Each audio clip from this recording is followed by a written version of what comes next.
Ayya daawwattoota keenyaa rakkoo teeknikaan mudateef nuuf kolchaa isiniin jecha irra deebi'uun ashamaa harka fuune kan qabannee dhiyaanne oolmaa Oromiyaati. Oolmaa Oromiyaa har'aanis odeeffannoo kutaalee Oromiyaa badhoo qindeeffannee isin biraan ga'uudhaaf an itichaa guddataa akkasumas Raayil Girmaa gama teeknikaan immoo Fuwaad Siraajis nu waliin jira. Keessumaa addaa godhachuun dhimmoota garaagaraa irratti kan fuulleffannuu fi xiinxala gabaabaa nuuf kennuuf kan nu biratti argames JAWAR MOHAMMED. Marreen egaa isinis hanga dhumaatti yoon waliin turtan Oromoo fi Oromiyaan maatti oolte isa jedhu odeeffannoo gaggabaabduu ni argattu jennee abdanna. Dhimma kana faana wal qabsiisnee egaa namoonni iddoo garaagaraa jiraatanii haalli isiniif aanjee yookiis immoo isiniif mijates bilbiluudhaan yaada keessan kennuu dandeessu. Keessumaa lakkoofsa istiidiyoo OMN 612946770 tti dhimma bahuudhaan bilbilaa isiniin jenna egaa wayita bilbila banaa isiniif gonu kan isin beeksisnu ta'a. Raayil egaa odeeffannoo kutaalee Oromiyaa bal'oo qindeeffanneerra mee odeeffannoon keenya maal irratti akka fuulleffatanii mee daawwattootaaf dhaggeeffattoota keenya warreen karaa saatalaayitii fi tamsaasa OMN karaa Facebook nu daawwatan nagaa gaafachuun osoo nuuf beeksiste.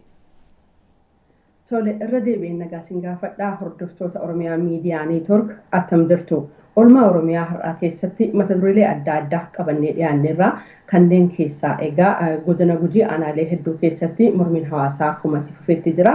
Haala kanaanis namoonni nagaa lama har'a ajjeefamanii jiru. Kana malees namoonni 7 madoo akka ta'anidha ragaan nu ga'e kan beeksisu kanarratti gabaasa qindeeffannee qabna. Kana malees immoo Oromoonni Walloo rakkoo cimaan nu mudataa jira jedhu rakkoon isaanii kun maaltu godhamaa jira kan jedhus gabaasa keenya keessatti kan qooda qabu ta'a jechuudha. Kana malees biiroon dhimma kominikeeshinii Oromiyaa Booranaa Moyaalee keessatti rakkoolee gahaa turaniif namoota itti gaafatamtoota ta'anii gaafachuu kan deemaa jira jedha. Dhimma kanarratti maaltu jira isa jedhus qabanneerra. Kana malees egaa Booranaa Shaashamannee Harargee Haramayaa keessaas oduuleen adda addaa harka keenya keessa jiru nu waliin turtanii akka dhaggeeffattaniif akka hordoftan kabajaan isin affeera. Gara oduu jalqabaa ati qabatteettan si dabarsaa gaa itichaa itti fufuu dandeessa. Ayyee galatoomi Raayil ayyan daawwattoota keenya egaa akkuma jalqaba irratti isin beeksisnee dhaggeeffachaaf daawwachaatti kan jirtan kun oolmaa Oromiyaati. Oolmaa Oromiyaa keessatti immoo odeeffannoo kutaalee Oromiyaa qindeessuudhaan kan isin biraan geenyudha. Tarii namoonni odeeffannoon addaa naannoo keessanitti mudachuudhaan odeeffannoon kun gara OMN maaliif hin geenye jettan lakkoofsumaan armaan dura isinitti hime 612946770 tti dhimma bahuudhaan nuuf bilbiluu dandeessu. Tamsaasa kallattii irrattis isa kanaan yaada keessan gumaachuu dandeessu. Odeeffannoon jalqabaa mormii guddaan guyyaa har'aa aanaalee godina Gujii kanneen akka Adoolaa Waayyuu Shaakkisoo Gooroo Doolaa keessatti gaggeeffamaatti akka ture jiraattonni dubbatani. Mormii gaggeeffamaatti ture kanaan humnoonni waraana wayyaanee namoota 2 ajjeesuuf 7 madeessullee jiraataan magaalaa Bulee Horaa OMN itti himaniiru. Gabaasa qabna. Odeeffannoo naannoo keessan jiru akkanaa qooddanan barbaade. Naannoo keessan maaltu jira keessumaa dhimma warqii Midrook laga Dambii waliin wal qabatee sochiin garas jiru maal fakkaata? Akkuma walii galaati hanga haaromfamaa eeyyama laga Dambii dhaga'ameen as godinaalee lamaan Gujii kanaan godina Booranaas dabalatee iddoo adda addaa Oromiyaa iddoo adda addaatti mormiin gaggeeffamaa jira. Hanga mormiin kun jalqabeen amma ilmoo torbaan tokkotti deemee jira. Dhimma haareffamuu kana faana wal qabatee sochiin akka godina Gujii lamaan keessas Boorana akkasumas kutaalee Oromiyaa bal'oo keessa jiru maal fakkaata ree gaaffii akkamiitu ka'aatti jira? Akkuma walii galaatti mormiin kun hanga mormiin dhimma kanarratti jalqabe gara torbaan tokkotti deemaa jirra. Amma akka walii galaatti uummati naannoo Gujii jiru uummati Booranaas ta'e uummati Oromiyaa iddoo adda addaa jiru hundi laga Dambii haa dhaabbatu akka inni haaromfamu hin barbaanne. Maaliif jennaan kana waggaa dheeraa dhimma kanarratti uummati komataa turee jira. Keemikaala achi keessaa bahu qaama namaa irratti miidhaa cimaa hangana hin jenne gaggeessaa jiru. Kana qabatamaan sirni raayyaa ittisa biyyaa kan ta'an obbo mootummaa maqaa isaa dhufanii qaamaan ilaalanii jiru. Daa'imman dhimma keemikaala achi keessaa bahuudhaan miidhaman harummoon deebii barbaadu deebii uummati barbaadu nuuf hin kennine womaa rakkoo hin qabu. Ogeeyyii yuunivarsiitii adda addaa qorattee jirti keemikaala achi ba'uudhaan rakkoo hin qabu jedhameeti kan deebi'ame. Dhimma kana faana wal qabatee keessumaa naannoo Adoolaa guyyaa har'aa lubbuun nama lamaa akka wareegamee fi namoonni 3 madaa'uutu odeeffama. Tarii dhimma kana quba qabduu laata? Maddi ka'umsa kanaa diddaa makaa'aatti jiru moo waan adda biraatu ture? Tarii isa kanarraa waan nutti himtan yoo qabaattani. Wamaa wanni addaa hin jirre akkuma beektan Oromiyaa guutuu keessatti mormamaa ture keessumattuu godinaalee lamaan kana keessatti mormiin cimaan guyyaa 3 afaan 5 dabare kana keessa gaggeeffamaa ture. Hanga mootummaa maqaa isaa dhufanii uummata mariisisanii rakkoo hin qabu ogeessi yuunivarsiitii Finfinnee ogeessi biyya alaa ogeessi akkasii qo'atee sirriitti argeera rakkoo hin qabu haga isaan jedhamee deebi'anillee uummati immoo akkamii rakkoo qabu qabatamatti lafarra jiruuf jireenya isaa irratti ilmaan isii dhala irratti horii horsiifatu irra qabatamaan waan rakkoo argee jiruuf hin barbaannu gaaffiin keenya tokko nurraa ka'uu qaba nurraa haqamuu qaba iyyanni kun kan jedhuudhaan qabsoon akka ganamaas godinaalee lamaan kana keessatti iddoo adda addaatti jalqabee ture. Wanni jalqabe mormii hiriira karaa nagaatiin labsiin kun nurraa haa haqamu iyyanni kun nurraa haa haqamu kan jedhudha. Ganama har'aarraa jalqabee mormiin akkuma kanaan dura godhamaa ture hiriira nagaatiin kan deeggarame mormiin gaggeeffamaa ture hiriira nagaa qeerroo fi uummata Oromoo naannoo kanaa gaggeessaa har'a oole kana keessumattuu aanalee Adoolaa Wayyuu Shaakkisoo Gooroo Doolaatti mormiin har'a ganama gaggeeffamaa ture mormii kana addaan facaasuu fi tarkaaffii poolisiin Oromiyaatii fi poolisiin agaazii waliin ta'anii tarkaaffii uummata irratti fudhachaa guyyaa guutuu oolanii dhukaasa uummata irratti banaa oolanii sababa dhukaasa kanaas namooti hanga lamaa jedhamu bakkalumatti kan lubbuun isaanii dabarsee jirti kan miidhamanii ammaan tana riiferiidhaan gara hospitaala gurguddaa gara hawaasaatti oolanii lama qeerroon baay'ee kan lubbuudha sodaachisu kan riiferii ergines ni jira kan immoo kan achuma hospitaala Adoolaatti yaalamaa jiranis hedduudha. Gaggeeffamaa oole kana mormii karaa nagaatiin gaggeeffamu bittinneessuudhaaf jecha tarkaaffii fudhatameen namni lama du'ee namooti haga 7 jedhamu kan madaanii iddoo adda addaatti yeroo ammaa kana yaalamaa jiran. Dhimma kana faana wal qabsiistanii akka jiraataa iddoo kanaati waan dhaamtan yookiis waan jedhan yoo qabaattani. Akka waliigalaatti dararaa fi duutii naannoo kanatti nurratti hammaatee jira. Oromoonis kana nuuf haa beeku Oromoonis nuuf argaa jira. Ammas caalatti Oromoon nuuf haa argu. Nuti gaaffii karaa nagaatiin gaafanne albuuda lubbuu keenya fi dhuka ilmaan keenya nurraa balleessu nurraa kaasa jennaan qawweedhaan deebisitti jiru. Namooti hidhamanii baay'inni namoota hidhamanii sitti hin danda'u baay'ee hedduudha. Fakkeenyumaa fi asuma aanaa Bulee Horaa keessatti nama 20 caalitti hidhameera. Aanaa Dugda Daawwaa magaalaa Fincaawaa keessatti nama 70 olitti hidhameera. Iddoo aanaalee hunda keessatti namooti qeerroon sababa gaaffii kana gaafatan hidhamanii ammaan kana mana hidhaatti dararamaa jiranis kanala jiruuf kan mormii dhageessisus akkasitti afaan qawweetiin deebiin deeffamaa waan jiruuf Oromoon iddoo adda addaa jiru nu waliin akka dhaabbatu Oromoon iddoo cufa jiru tokko teenee akkuma kanaan dura rakkoon irratti uumamte falmannee ofirraa facciifnee deebisaa turre har'aas wanti kun baay'een itti cimeera. Kanaaf akka jiraataa naannoo kanaatti Oromoon nu faana haa dhaabbatuuti bira keenyatti nuti amma kaleessarraa jalqabee hiriira qofaa miti mormiin lagannaa gabaas gaggeeffamaa jira godinaalee kana keessatti. Kanaaf wanti kun guutuu Oromiyaa keessatti yoo gaggeeffame tarii dhiibbaa finnee waan kana ofirraa tokko teenee haqisiisuu dandeenya. Qabeenyi kun qabeenya Oromoo hundaati. Qabeenyi kun qabeenya Oromiyaati. Kan du'aa jirus kan qaama isaa miidhamaa jirus kan keemikaala saniin gubamaa jiru ilmaan sun ilmaan Oromoo hundaati. Kanaaf Oromoon hundi tokko taatee nu faana waan kana akka mormitu irree tokkoon waan kana mormannee ofirraa faccisuu qabna. Oromoon dhaqqabaa mistireedhaa nuti hidhamu jirra dararamu jirra ajjeefamu jirra mootummaan nuti iyyanne deebisuu dhiisee qawweedhaan nu doorsisaa qawweedhaan nu ajjeesaa hidhaadhaan nu doorsisaa humna keenyaan ol waan ta'eef nu dhaqqabaa kan jedhuudhaan Oromoo hundaaf kan biyya keessa jiru kan biyya alaa jiru keessumattuu qeerroo Oromoo iddoo hunda jiranu dhaamsii an qabu dhaqqabaa nu waliin ta'a humna nu ta'a tokkummaadhaan waan kana mormannee ofirraa faccinna kan jedhu dhaamsii an qabu. Guddaa galatoomaa ulfaadhaa ibsanuuf kennitaniif jiraataan magaalaa Bulee Horaa. Godina Gujii aanaalee hedduu keessatti mormiin hawaasaatiif lagannaan gabaa cimeetti fufee jira. Humnoonni mootummaa aanaa Adoolaa Waayyuutti uummata hiriira mormii bahe irratti dhukaasa banuudhaan namoonni akka madaa'e kan gabaafamaa jiru. Usmaan Baayyuu kanarratti dabalata qaba. haaromfamuu eeyyamamee Gold laga dambiitiin wal qabatee mormiin hawaasa bal'aan godina Gujiitti torban darbe dho'ee jira. Mormiin uummataa kun ammas cimee itti fufuun bifa qindoomina qabuun aanaalee godinichaa hedduu keessatti haala hawaasa hunda hirmaachiseen gaggeeffamaara. Guyyaa har'as godina Gujii aanaalee hedduu keessatti hiriirri mormii jabaatee itti fufeera. Aanaa Adoolaa Wayyuu, magaalaa Adoolaa fi magaalaa Maleekaa keessatti poolisoonni Oromiyaa humnoota federaalaa waliin ta'anii hawaasa hiriira ba'an irratti dhukaasa banuun hanga sa'aatii odeeffannoo kana qindeessinitti dargaggoonni 2 rasaasaan rukutamanii mana yaalatti waldhaanamaa akka jiran jiraatan magaalaa kanaa tokko Oromiyaa Miidiyaa Neetworkiif ibseera. Kanneen rasaasa loltootaatiin rukutaman keessaa dargaggoon maqaan isaa Habtaamuu Yohaannis jedhamuu fi dhalataa magaalaa Adoolaa kan ta'e akka malee miidhamuun gara hospitaala hawaasaatti riifarii akka taasifames gabaafameera. Namoonni 2 rukutamanii amma hospitaala seenanii yaa'anii jiran.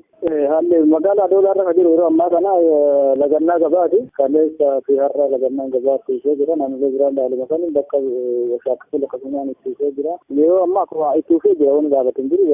Fittiin magaalaa keessa hin jiru. Mormiin amma aanalee hunda ol ga'u jira. Godina kana keessa guutumaa guutuutti mormii jira jechuun ni danda'ama. Aanaa shaakkisoo, saddaa boruu, annaa sirraa gooree doolaa itti ishee jira yeroo ammaa kana. Lagannaan gabaa magaalota akka Shaakkisoo, Adoolaa fi kanneen biroo keessatti taasifamaa jiranis qaamuma mormii kanaati jedhu jiraattonni yaadanuuf kennaniin. Sababa mormii kanaatiin daandileen gurguddoon magaalaa godinichaa nageelle geessanis dhagaa fi mukkeen gudeelcha gurguddaan cufamaniiru. Sochiin geejjibaa fi daldalas hin jiru jechuun maddeen keenya ibsaniiru. Dhimma kanarratti jiraataan aanaa Oddoo Shaakkisoo tokko lagannaa gabaa magaalaa Shaakkisoo fi ollaa sanitti taasifamaa jiru ilaalchisuun akkas jechuun dubbata.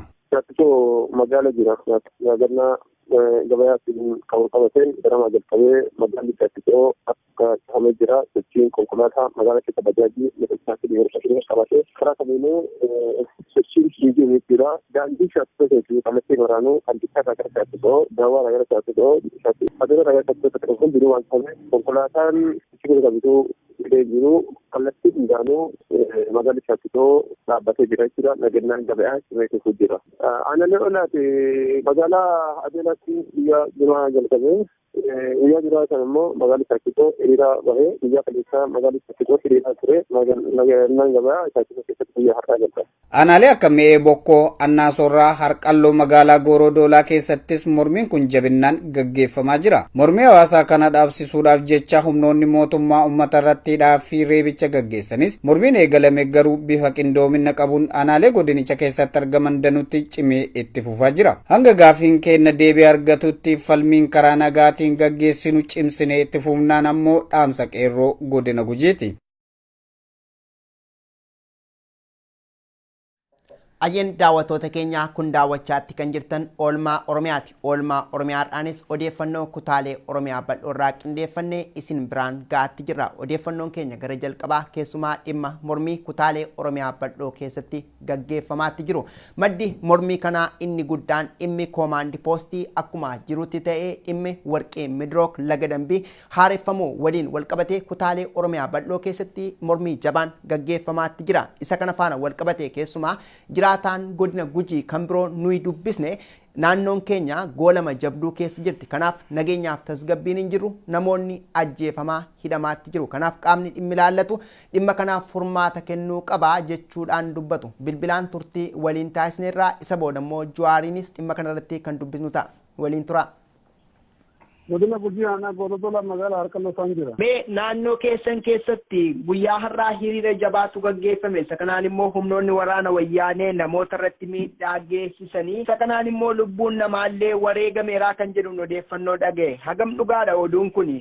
Oduun dhugaadha. Godina Gujii guutummaa guututti magaalota qaban keessa jechuun magaalaa Adoolaa, magaalaa Shaakkisoo, magaalaa Harqalloo irratti hiriira cimatti gaggeeffamaa jira. Akkasuma magaalaa Booree, magaalaa Irbaa Muudaa irratti magaalota hunda irratti irratti gaggeeffamu jira. Yeroo diddaa haaromsa laga dambii irratti kan ka'e speeshaalii magaalaa Harqalloo irratti garii sa'aatii 2 jalqabanii haga sa'aatii ammaatitti hiriira cimaa gaggeeffamaa jira. Kanumaan wal qabatee jaarsi biyyaa jaarsi namni tokko hafan hojjetaan mootummaa daldalaan qotee bulaan hundumaa harka wal qabatee yaada tokkoon bahee dhaadannoo laga dambii haa haqamu warroota miidhaan uummata keenya irra geggeeffamee fi sababa laga dambiitiin miidhaan uumamaa qabeenya uumamaa ka uummata irra geggeeffamee kaasaan haa kanfalamuuti warroota haaromsa laga dambii keessa harka qabu seeraa sun dhiyaatanuuti dhumaatiin mooyyalee dhumaatii kenna daangaan oromiyaa haa kabajamuuti waraanni mootummaa mooraa isaatitti haa deebi'u akkasuma labsiin yeroo muddamaa haa haqamu jedhaa oolanii jedhanii magaalaa harqaloo irratti hanga ammaatitti wanti gosa hin jirtu garuu magaalaa adeela irratti hanga ammaatitti namni sadi madaa'ee namni du'ee jira oduu jedhu jira. Tarii namoonni lama akka lubbuudhaan darbaniif sadii akka madaa'anidha kan isin kaasaatti jettan tarii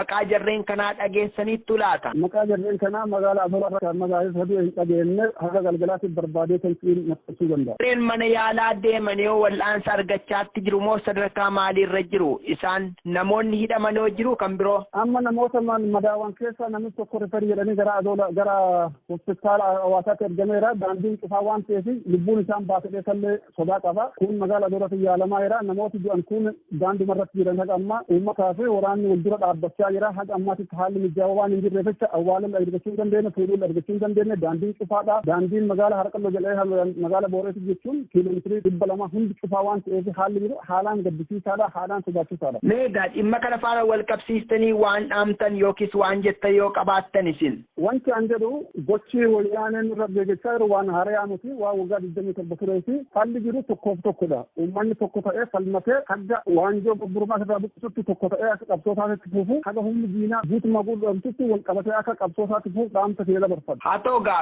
guddaa galatoomaa ulfaadhaa ibsanuuf kennitaniif. Ulfaadhaa wayyamaa akka nu hordofaa midhuu ka jiraadhaa tankii. Baay'ee kaa jajjabaadhaa. Gara gaalee isiniin geenyu itti fufnee jirraa as Oromiyaa miidiyaa neetworkii keessaayyuu oolmaa Oromiyaa ilaalchisuudhaan jechuudha. Oduuleen dhaggeeffataa turtan yookaan hordofaa turtan baay'een isaanii kan kanaan dura darban jechuudha.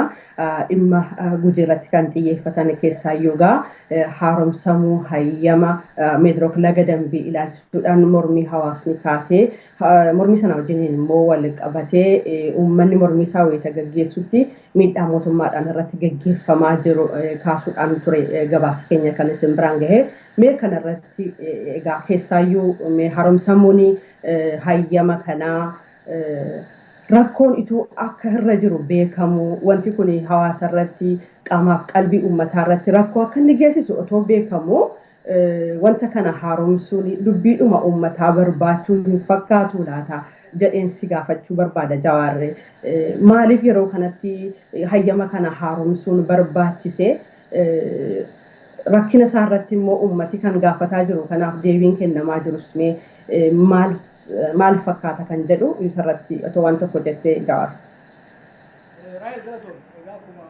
Hayyoonni adda addaa gama seeraatiinis gama adda addaatiin amma dura dubbachaa turanitti wanni meedirook kun durumarraa shiraa fi xaxaa guddaa kan of keessaa qabudha. Waggaa 20 dura yeroo meedirook kun lafti laga dambii kun gurguramuuf gatii baay'ee rakkasa ta'een gurgurame. Tinkin doolaara miliyoona 190 wayi 92 akkasii gurgurame. Yeroo waggaa takkan guutiin keessatti miliyoona 200 ol irraa argate meedirookii sanii as gaa bara baraan maallaqa warqii qofarraa gara miliyoona 200 ol albuudota biraa wajjin waggaa walitti dabalte maallaqa guddaadha kan argachaa jiru. Uummanni garuu achirraa homaa fayyadamaan turre homaa argachaan turre hojjetaayyuu achi keessaa nama hin qabanii sanirra dabree keemikaala addunyaa irratti dhoorgaa ta'an saayinaayidii fi kanneen birootti fayyadamuudhaan naannoo sanitti daa'imman dhalatan qaama hir'uu ta'anii akka dhalatan dubartoonni daa'ima akka hin godhanne rakkoon adda addaa godhamaa uumamaa waan tureef keessattuu bara dabre kana mormiin cimaatu godhamaa ture. Mormii sanitti aansuudhaan qondaalonni naannoo Oromiyaa fi OPDO'n hayyamni kun akka hin haaromne waadaa galanii turan jechuudha. Waliigalteen uumamee ture. Waliigaltee san diiguudhaan ji'a dabre kana keessa ministeerri albuudaa akka haarewamu godhe. Waggaa eegee citiin sun bahee booda gara mootummaa naannoo Oromiyaatiin nuti quban qabnu waan jedhamutu dhiyaachaa ture. Haa taatu garuu immoo namni waan kana haaromse mootummaa maqaasaa hoggan olaanaa warra OPDO'ti. Waan dhoo isaatii miti mallattoo isaatiin kan bahe arrallee xalayaan bahe tokko ni jira. Xalayaa san irratti illee kan agarsiisu inumaahuu dookumantarii sobaa hojjetanii uummata akka amansiisaniif qajeelfama kennaa turuu isaati kan agarru. Kana maaliif godhan jennee waggaa laallu akka amma jedhamutti odoo mootummaan naannoo Oromiyaan beekin osoo OPDO'n beekin natti hin fakkaatu. I think waan takkaan shawwadamanii waan tokko kunis biyyattiin rakkoo sharafa alaa doolaara guddaa waan qabduuf jecha yeroo ammaatitti yoo kan addaan dhaabnu taate rakkoo doolaara kanatu hammaata waan jedhaniif warri wayyaanee isaan kana waan amansiisan natti fakkaata. Of course faayidaan dhuunfaa namoonni adda addaa achi keessaa qaban akka jiru ta'ee jechuudha. Torban dabre wanni uummata keenyaan taane kamiyyuu kan dhufu taate investimentiin uummata keenya miidhu kamiyyuu hin haara'u jechaa turan jechuudha warri mootummaa naannoo Oromiyaa. Haa taatu garuu mootummaa maqaasaa wiikendoonni kana torba sanbattan kana keessa dhaqee keemikaalli qorannaa goosifnee keemikaalli midroo keessaa bahu kan nama miidhu hin jiru jedhee ija dhiqatee kijibaa ture jechuudha. Kun kan agarru qondaalonni kun paartii biyya bulchaa jiru kun ammas taanan hayyama kana haquudhaaf qophii akka hin taane cichanii itti fufuudhaaf akka deemaa jiran kan argaa jirru. Maaliif torban dabre ni hayna jedhanii waada galanii dheengadda immoo uummata walitti qabanii amansiisuudhaaf yaalaa turanii har'a immoo yeroo mormiin deebi'ee ka'u uummata irra dhukaasanii kaan ajjeesanii kaan madeessanii kun kan agartu dhimma kana irratti cichanii deemuudhaaf karaa laallachaa akka jiran kan agarru Raahel. Daawwattoota keenya daawwachaatti kan jirtan kun tamsaasa kallattii Oromiyaa Miidiyaa Neetwoork irratti isiniif darbaatti jirudha. Odeeffannoon kutaalee Oromiyaa badhoorraa qabanne akkuma itti fufetti jira. Keessumaa warreen daawwachaatti jirtan karaa tamsaasa kallattii OMN Feesbuukiidhaan akkasumas karaa saatalaayitii OMN argachuu dandeessu. Isa kana keessaa immoo keessumaa firikeensii 12604 akkasumas polarizeeshinii horizontaalii irratti akkasumas simbol reetti 27500 irratti OMN Nile Sat irratti barbaadanii dhaggeeffachuu dandeessu. Mee Jawaar dhimmoota amma kaaste keessatti keessumaa gaafa investimentiin tokko hojjetamu tokko carraa inni hojii namoota naannoof uumu lammaffaa immoo guddina biyyaa irratti keessumaa gama dinagdeen faayidaa maalii qaba isa jedhu irratti fuulleffatama. Haa ta'u garuu gaafa soosiyoo poolitiksii yookiin soosiyoo ikoonomikii isaa immoo ilaallu biyya sana keessatti Oromoon akka Oromootti dachee Oromiyaa irratti investimentii taasifamaatti jiran hedduudha. Isa kanarraa hagam fayyadameera jettee yaadda hanga siyaasa Oromootti siiqinsaan hordofaa jirtutti? Egaa investimentiin tokko durumaa investimentiin maaliif barbaadama? Biyya alaatirra laataatu biyya keessa investimentiin maaliif barbaadama? Waggaa jedhamu qabeenyi uumamaa tokko lafa ta'uu danda'a, albuuda ta'uu danda'a, wanni adda addaa ta'uu danda'a. Investimentiin kan barbaadamu naannoo sanitti, aanaa sanitti, ganda sanitti, godina san keessatti kaapitaalli yoo hin jirre, qabeenyi uumamaa jiraate, kaapitaalli yoo kan hin jirre taate jechuun mallaqni yoo kan hin jiraanne taate, teeknooloojii yoo kan hin jiraanne taate, beekumsi gahaan yoo kan hin jiraanne taate, takka sadarkaa biyyatti barbaaddee fidda, takka sadarkaa addunyaatti investoroota barbaaddee fidda. Sun yoo hin jiraannedha jechuudha. So albuuda naannoo Gujii isaa taatu kan Wallaga keessa jiru yoo kan fudhannu taate dhugaadhaa teeknooloojiin albuuda kana ittiin baasuudhaaf beekumsis ta'ee kaapitaalli hin jiru. Okay, investimentii kan barbaaddu. Investimentii yoo kan barbaaddu taate waa lama guutuu danda'uudha qaba. Tokkoffaa warra abbaa qabeenyaa ta'e san uummata naannoo saniitiif faayidaa qabaachuu danda'uudha qaba. Faayidaa qabaachuu danda'uudha qaba. Kan lammaffaa immoo miidhaa kan hin qabne ta'uu danda'uu qaba. Faayidaa hoggaa jennu at least gama lamatti ilaaluu qabna. Uummata naannootiif, dargaggoota naannootiif, jiraattota naannootiif hiree hojii ni uumaa. Yeroo baay'ee biyya sanitti tana qofa irratti fuulleffatan. Kan lammataatu jira faayidaa hoggaa jennu. Kan lammataa ownership. Abbaa qabeenyummaa uummata aanaa sanii, godina sanii, naannoo sanii, biyya sanii irraa fuudhamoo abbaa qabeenyummaa isaanii ni jabeessa. Does it create walls? Naannoo sanitti guddina diinagdee ni fida. Hojii uumuu qofaan osoo hin tahin uummanni naannoo sanii qabeenyi isaa akka dabalu godhuu ni danda'a. Albuuda sanirraa uummanni fayyadamuu ni danda'a. Gaafiin jedhu deebi'uu danda'uu qaba jechuudha. Feasibility study godhamu kana keessatti kuni lafa kaa'amuu qaba. Lammaffaa faayidaa qofa laaltee hin deemtu. Akkuma isaanii faayidaa qofa laaltee gaarraa qilee dhayitetti investimentiin faayidaa inni fidu qofa laaltee yoo deemtu taate miidhallee fida. Investoroota hoggaa jennu naggaadeedha. Investoroonni hamma danda'ametti gatii xiqqaadhaan tirfii guddaa buufachuudha barbaadan. Profit maximization is the motive. Kanaaf hamma danda'ametti mindaa xiqqaa kafaluudha barbaadan, hamma danda'ametti teeknooloojii gatii baay'ee isaan hin baasifne fayyadamuu barbaadan jechuudha.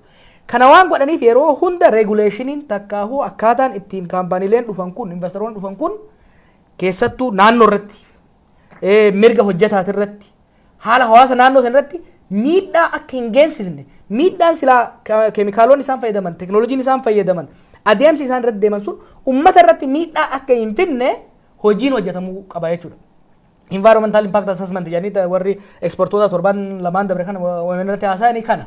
Kuni hojjetameeti. Keemikaalli isaan fayyadaman miidhaa akkamii fida? Yoo kan miidhaa fidu taate keemikaalli wayyaa sanarra wayyaa jira kan jedhu qoratamuu danda'uu qaba jechuudha. Kanarraa kaanee hoggaa laallu Miidrook sadarkaa lachuttu uummata Oromoo fayyadaa hin jiru miidhaa malee. Hojjeta tokko deengata chaartii tokko qophaa'inatti ergame maxxanseen ture. Kabiraa dhiisii uummanni Gujii naannoo sanii hojii iyyuu irraa argataa hin jiru hojii leebar ta'eeyyuu irraa argataa hin jiran jechuudha. Gara qabeenyummaatti illee fudhate uummanni Gujii warqi masantu isaan keessa jira malee biyya isaanii keessa jira malee wanta tokko irraa argataa hin jiran. Wanni isaan irraa argataa jiran hin jiru. Kubbaaniyyaan kun miliyoona 192 bitee biliyoonotaan doolaara argatee jira biyya alaatirraa. Royalty percentii lamaatu Oromiyaadhaaf kafala kan jedhamu. Percentii lama rabbi jedhe. Oromiyaadhaafis homaa kafalaa hin jiru. Uummata naannoo saniitiifis homaa kafalaa hin jiru. Sanbira dabree uummanni keenya miidhamaa jira. Keemikaalli miidrook yeroo ammaa hojjetamaa jiru akkuma deengadda ekspertoota sadarkaa Kaanaadaatti sadarkaa addunyaatti beekamoo ta'an irraa wanni agarru keemikaala amma isaan fayyadamaa jiran addunyaa irratti dhoorgadha. Addunyaa irratti dhoorgadha. San qofa osoo hin ta'in qisaasama qabeenyaa guddaa uumaa jira. Namoonni achi jiran qabeenya rabbi kenneef kanarraa fayyadamuun hafeeti qabeenyuma isaaniitiin summaayamanii miidhamaa jiran jechuudha. Kana uummanni aaree dallanee mormii godhe bara of course gaafa midrookoo osoo hin ta'in even Tsaggaayeen Deengaddaa haasaa ture naannoo sanitti kan dhalate baruma Haayila Sillaaseetiif bara dargillee uummanni mormaa ture. Gaafasuu wayya harka mootummaa waan tureef. Har'a garuu harka nama dhuunfaa sanuu nama hattu Alaamuddin jechuun hattuu biyya teenne qorqu malee takka Oromiyaaf Oromoof waan tokko hin buusin nama uummata Oromootiif tuffii daangaa hin qabne qabu. Kan ammoo irra deddeebi'ee agarsiiseen isatti gurgurame achi jalatti naannoo sanitti uummata keenya irratti miidhaan isaan geessaa turan midrookii fi kaampaaniin inni qabu barra mootummaa keessatti. Poolisiin naannoo sana aksas hin qabu jechuu seenee waan tokko to'achuudhaaf. Kanaaf faayidaan isaan waan kanarraa uummanni keenya argataa jiru hin jiru. Uummanni keenya miidhamaati kan jiru. Bara dheengaddaa hoggaa morman mootummaan Oromiyaa hayyama kana hin haaromsiisu jedhanii amma deebi'anii haaromsan. Kana qofaa miti. Kan biraa jira naannoo sanitti immoo kan biraa kan gara waggaa 20 kan biraa kennaniif jira. Kun egaa uummanni mormii isaa cimsee jira. Falli jiru tokko na fakkaata. Hayyama kana haquu danda'uu qaban. Lakkii qorannaa goone yoo kajan taate albuunni sun hojii haa dhaabu hanga qorannaan ekspertoota walaba ta'aniin qoratamee murtaa'ee ummannii fi ekspertoonni irratti walii galanitti warshaa albuuda baasu san cufanii qorannaa geggeessanii san booda deemuu barbaachisa malee haala amma jiruun ummanni keenya miidhamaa faayidaa tokko osoo argatiin itti deemuun kun ummanni saayyamaan jiru jechuudha. Tarii Jawaar marsaalee hawaasummaa irratti taajjabaatti kan jiru keessumaa uummanni dhimma kana mormaatti jira cimseedha. Haa ta'u malee garuu wantoonni haasa'aman tokko jiru. Fakkeenyaaf mootummaan biyya sanaa guddina dijiitii lama galmeessaa jirra jecha kufaatiin dinagdee jabduun isa quunnameera sabateef kanarraa bayyaannachuuf maallaqa biyya alaa yookiis foreign currency isa barbaachisa. Kanaaf dhimma kana dabarsee kennee yaanni jedhu jira. Yaanni lammaffaa immoo gareen ta'e yookiis immoo murni muraasni tokko dhimma midroo kanarraa fayyadamaa ta'uudhaaf waan isaan walii galtee yookiis negotiationii wayii Alaamuddin waliin uumuudhaan dhimma kana itti fufsiisuu qabanidha kan jedhu waan tokko lama hamatama jechuun malaammaltummaan gaggeeffamaa isa jedhu hamatama. Ati akka itti siiqinsaan dhimma kana hordofaa jirtutti dhimma kana irratti Jawaar Mohammed yaada maalii qabda? Look mootummaan biyya sanii rakkoo dinagdee keessa jira ni jira. Rakkoo kana keessa moo kan galche qabsoo Oromooti. It is by design. Rakkoo kana keessa bahuudhaaf gaafii ummata Oromoo deebisuudha malee rakkoo bira Oromoo irratti furuu miti. Dinagdeen Itoophiyaa dijitii lamaan guddataa ture. Probably percentii 8-9 guddataa ture. Garuu Oromoo saamuudhaan, Oromiyaa saamuudhaan, ummata keenya ajjeesuudhaan kan guddataa turan. Kana waan beekuuf ummanni Oromoo nuti kan dhumaa jirruuf akka qeerransaatti gogaa keenyafi. Kanaaf nu ajjeesaa dinagdeen teessan hin guddattu jedhee tarkaanfii waggoota 4 dabre kana fudhateen kasaarsee jira mootummaa sana. Kun idoo isaa miti. And we are proud of it. Kasaaranii jiran gara fuuldurallee ni kasaaran. Sharafa biyya alaa homaa argatan gara fuulduraatis. Doolaarri amma isaan argataa jiran faranjiin itti kennaan jirtu. Ka diasporaan asii ergu malee sunillee irraa qaqallataa deema. So rakkoon dinagdee Itoophiyaan mudachaa jirtu rakkoo cunqursaan fideedha. Ummata cunqurfame, ummata saamame, ummata ajjeefameetu qabeenya kiyyaa jecha anumarraa nyaattanii deebisanii nan nyaattan jechuudhaan tarkaanfii qindaawaa fudhateen galii isaanii hir'ise, baasii isaanii guddise, gaaga'ama dinagdee keessa galchee, gaaga'amni dinagdee immoo gaaga'ama siyaasaa keessa galchee, gaaga'amni siyaasaa deebisee, gaaga'ama dinagdee keessa isaan galchaa jira. So rakkoo kana keessaa bahuudhaaf durumaa rakkoon dinagdee kan uumame sababa ummata cunqursanii fi ummata saamaniif yoo kan ta'u taate rakkoo dinagdee keessaa bahuudhaaf ummata deebisanii cunqursuun ammallee saayikilii biraa keessa seenuu ta'a. The solution is ummata cunqursuu dhiisuu danda'uu qaban. Eessarraa ka'uu qaban. Midrook hayyama isaa irraa haquudhaan irraa ka'uu danda'uu qaban. if they think for a minute midrook haaromfamee ummanni Oromoo callisee taa'ee kan jiran taate isaan seenaa miti kalirraa ummata hin barane ta'uu isaa akkasii agarsiisu. Maaliif midrook haaromsan? Marii irratti akkanatti fakkaatu kan dhiyaate yoo amma kan cufnu taate yookiin immoo kaampaanii biraatiin kan kenninu taate rakkoo sharafaa nurraa hir'ataadha. Dhuga sun. So rakkoon sharafa doolaara isaaniitii jecha ilmeen Oromoo dhumuu qabdi. Doolaara isaaniitii jecha namni keenya summiin dhumuu danda'uudha qaba. Doolaara biyya sanitti wanni obscure ta'e tokko wanni badaan tokko jira. Biyya jechuun ummata malee mukaa fi qoraan qofa miti. Ummanni miidhama, ummanni hiyyooma, ummanni saamama, ummanni ajjeefama, diinagdeen guddatu maali? Diinagdeen guddatu sun eenyutu irraa fayyadamaa jira? Ummanni Gujii, ummanni godina Gujii, it is one of the richest province Oromiyaa keessatti. Ummata garuu rakkoo diinagdee hama, rakkoo bu'uuraalee misoomaa hama keessa jirudha. Ummanni kuni Itoophiyaa irraa rakkoon doolaara hanqate, doolaara dhabneeti. Isin hiyyummaa keessa jiraachaa hiyyummaa irraa immoo hammaattanii ilmaan keessan summiin dhumaa rabbii jaatiin hudhii isaanutu doolaara fidataan qoosaadha. Why should that matter to people of Gujii? Ummata Gujiitiif Itoophiyaan doolaara argattuu baatte haa dhiiftu. Itoophiyaan yoo barbaadde doolaarri harkaa dhume maa beelan bulle mootummaan Itoophiyaa. Ummanni guddin sanii ummanni Oromiyaa kan fuulleffatuu qabu waggaa 20 isaan obsee jira. Amma garuu isaan obsuu hin danda'u. Malaammaltummaan jira absolutely. Gara fuulduraa qorannee kan agarsiifnurra. Durirraa kaasee malaammaltummaadhaan malee albuunni hammas gahu. Doolaara 100 fi warra faranjoota kanatti waggaa hin dubeeyta sin amanan hanga ati lakkoofsa dheettee agarsiiftutti they don't believe you. Albuunni kuusaa hammasi doolaara miliyoona 192 qofatti gurgurame jechuun ka waggaa takkitti qofatti namichi sun gatii waan bara san kafale waggaa takkatti sanii ol argate. Waggaa 20tti dachaa 20 irraa argate jechuudha. Gurgurtaan isallee shira qaba, malaammaltummaa of keessaa qaba. Waggoota 20 kanas wayyaanonnis ta'anii Oromoonni achi keessa jiran kan irraa fayyadamaa turan jiraachuun isaanii waan hin oolle haaromsama ammaa kana keessatti illee maqaa doolaaraatiin haa jedhamu malee warri as keessatti korraapshinii keessa seenee hirmaate jiraachuun isaanii waan hin oolle kan ammoo nus ni qoranna nu qofa osoo hin ta'in dhaabbileen addunyaa baay'isawwan haga wayyaa kun domestikii qofaa miti. Rabbiin Oromoo beekta waggaa afran kan Oromoo cina jira. Alaamuddin hidha jira. Warri Saawudillee qorachaa jiran. Warri Morokoo qorachaa jiran jala cufaa jiran. International illee dhimmi kuni qoratama. Kanaaf dhimmi kuni kan laaftutti dhaabbatu osoo hin ta'in kan OMN fi uummanni Oromoo qofti godhan osoo hin ta'in we will partner with international organizations warra dhimma malaammaltummaa irratti dhimma albuudaa irratti dhimma environmentii irratti hirmaata wajjin walitti qindaa'amuudhaan qorannaa gahaa ni goona. Ammatti abalu jennu but we will get to the bottom of it. Itti irra geenyee abbichi waan kana hatee uummata keenya summii kanaan fichisiisu akka saaxilamuu kan goonu ta'a.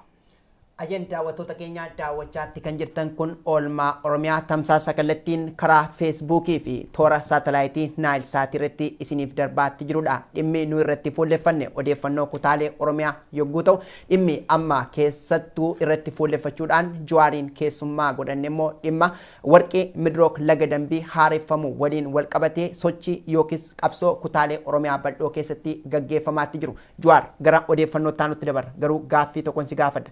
Dhimma qorannoo kaasteetta yookiis qaamni bilisa ta'e dhimma kana qorachuu qabaa isa jedhu kaasteetta. Haala qabatamatti yookiis immoo siyaasa biyya sanaa keessatti qaamni bilisa ta'e qorachuuf hireeni qaba jettee yaadda. Fakkeenyaaf haa fudhannu saayintistii kan ta'e fakkeenyaaf Dr. Salamoon Angaashee ganama kana waa tokko barreessee ture. Waan inni barreesse keessaa maal kan jedhudha namoota dhimma kana hojjechuu barbaadan kallattii kamiin fandigoona yookiis immoo faayineenshaalis ta'e gama beekumsaan bira dhaabbannaa kan jedhu kaasanii hayyuun kun haaluma wal fakkaatuun egaa atis dhimma akkasii irratti hin hojjenna qaamota international organization yookiis dhaabbilee idil addunyaa faana jechaatti jirta. Gochaan namoota kanarra ga'e immoo akka namummaatti nama kamiyyuu kan aarsudha. Tarii haalli qabatamatti Oromiyaa keessas ta'e biyyittii keessa jiru qaamni independent ta'e yookiis bilisa ta'e akka qoratuuf hiree waan kennu sitti fakkaata? Mataa ofiitti hin kennu garuu jaalatanii osoo hin ta'in dirqamanii godhuu qaban. If they want to survive angoo qabatanii keessattuu obbidiyoon taayitaa amma irra teessee kana gajjabeeffattee angoo jijjiirtee power consolidate gootee deemuu yoo barbaadu taate uummata Oromoo irratti qoosaa deemuun hin danda'amu amma booda. Dhimmi midrook wanni dura godhamuu qabu midrook suspend production suspend godhuu qaba raabsaa dhaabsuu hojii amma hojjetaa jiru dhaabsuu qaba. Maaliif guyyaa guyyaan adaduma warqii kiiloo takka baasuun ummata irra summii gadi naqaa kan deemaa jiru jechuudha. As we speak amma yeroo haasayaa jirru kanatti ilmoon Oromoo summaayaa jirti. Mukti Gujii keessaa summaayaa jira. Beellanni Gujii keessaa summaayaa jira. Bar shimbirree naannoo sanii dhabamte hunda jira. Hojiin dura godhamuu qabu cufamuu qaba dhaabbachuu qaba. Itti aansee ekspertoonni biyya keessa jiran kan biyya alaa jiran akkasumas international organizations waan kana irratti hojjetan walabummaadhaan waan kana qoratanii rakkoo kana kan affeeraa jiru beeru opidiyoodha. Mootummaa maqaa isaa maal jedhe waan kana ekspertoota qorachiifneedha. Akka irra hin gahin hubanneedha. Ilmaan footota kanatti arganii turan. Daa'imman naafoftees dura kaayanii oduu arguu namni akkanatti kijiba. Isa wajjin Oromoo jedhanii of yaamuun nama qaanisa dhugaan siin jedha. Daa'imman suni maaltu akka isaan godhe? Okay. Erga qorannoo godhanii qorannoon suni kan akka summii medrooknaman summeessine kan murkaneessu taate mee environmental assessment isaanii gadi baasanii haa maxxansanii zambooda ekspertoonni independently verify godhanii ilaaluu danda'an jechuudha. Sambooda immoo qorannoon walaba ta'e qorannoon sun kan dhugaa ta'uu waan hin dandeenyeef waan amanamummaa hin qabanneef qorannoon walaba ta'e ekspertoota Oromootiin kan Itoophiyaa keessa jiranii faranjootaan warra adda addaatiin dhimma kanarratti hojjetuun qorannoo sinni godhama. Qorannoo san irratti miidrook hin goone yoo kan jedhamu taate waan tokko miidrook godhe yoo kan jedhamu taate miidrook badiyaan gammaa hojjeteef qondaalonni miidrookii wajjin ta'anii waan kana gurguranii osoo beekanii dhiisan seeraaf ni dhiyaatu ummanni miidhe immoo beenyaa argachuu danda'uudha qaba. Haalli amma jiru mijataadha miti. Qabsoon Oromoo garuu kanaa miti kabrallee mijeessitee jirti jechuudha. Yoo ummata Oromootiin gubachuu hin barbaanne biyya sanis safaataan dhaabachuu qabdi. Ummanni Oromoo hiree kenneef malee mootummaa san akka fedhe ciccibe ummanni sun harka micciiree lafaa xoofsisuu danda'a biyya san. Harka micciiree lafaa xoofsisuu ayidallam meedrook summii ittiin naqamaa jiru ofirraa dhaabsisuu dhiisi harka micciiree kophee dhiisisuu danda'a. Because the only organized force in Ethiopia today is Oromo. Injiru mootummaan akka mootummaatti organized ta'e hin jiru Itoophiyaa keessa kijibanii. Wanni organized ta'e humna guddaa qabu uummata Oromooti. Ummanni Oromoo ijoolleen teenya ol nu baate rakkoo alagaan nurraan ga'uusan nurraa dhaaban jee abdii qabateeti malee yoo kan ol bahee summii ummata keenya fixaa fi ficcisiisaa jiruun lakkiin kijibdanii ummataan jee odoo ummanni daa'ima isaa argaa jiru odoo daa'ima isa dura jiranii kan kijibu taate ummanni Oromoo harka micciiree waan barbaadu gochuu danda'a jechuudha.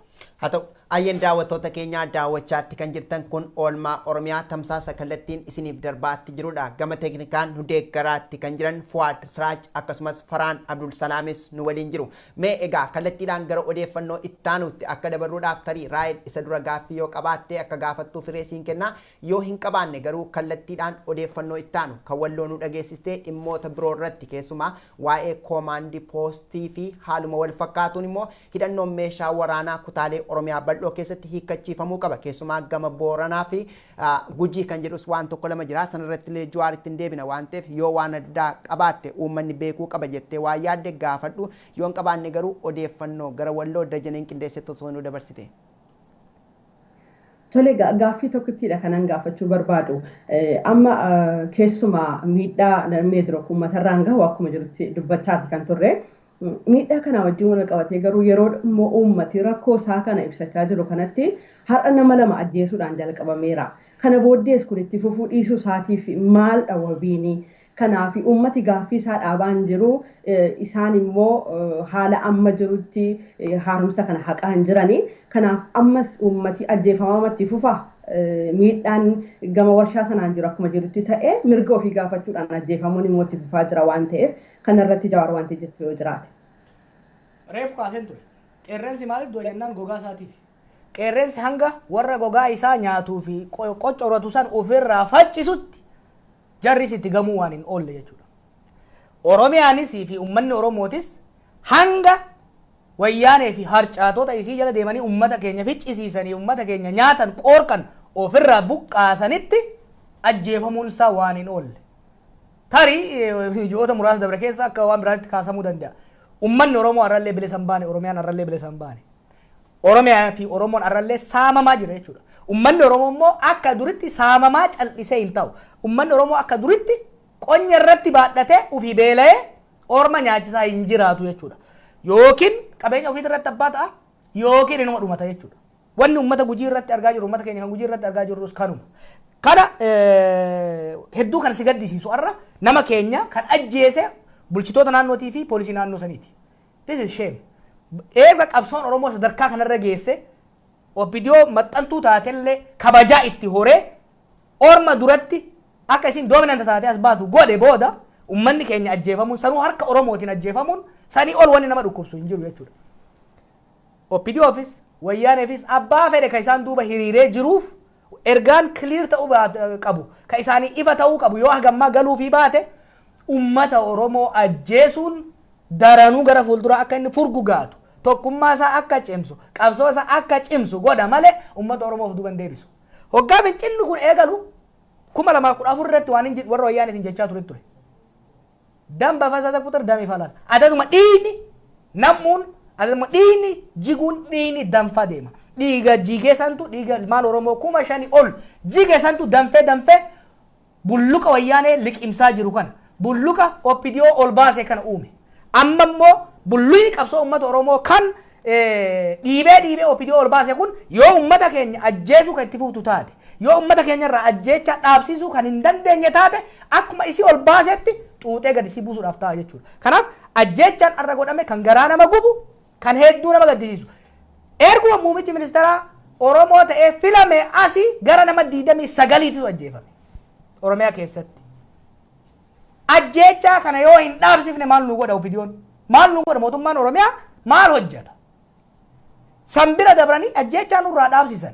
Ajjeechaa agaazii kan nurraa dhaabsisan jedhanii ajjeechaa liyyuu poolisii nurraa dhaabsisan jedhee uummanni Oromoo osoo abdatu har'a ammoo ofiifuu gara ajjeesutti cehaa jiran jechuudha. Kuni dhugatti Raahel waan hedduu nama gaddisiisuu fi waan obsa uummata fiixachiisuudha. Kuni haala kana itti fufuu danda'a.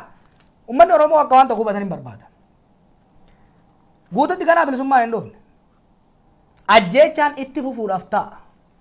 Garuu ajjeechuudhaan uummata Oromoo waan harka kennisiisuu danda'an jilbiiffachiisuu danda'an osoo hin ta'in waan ufiif jilba ufiisaa of dadhabsiisaa deeman waan ta'eef uummanni Oromoo ajjeechaa irratti godhamuun uf duuba kan deebi'u kan rifatu osoo hin taane daran tokkummaa isaa humna isaa cimsate qabsoo isaa kan finiinsaa deemuu qabu ta'uudha. Uummata keenya kan gujiitinis kan hin jechuu ni barbaadu.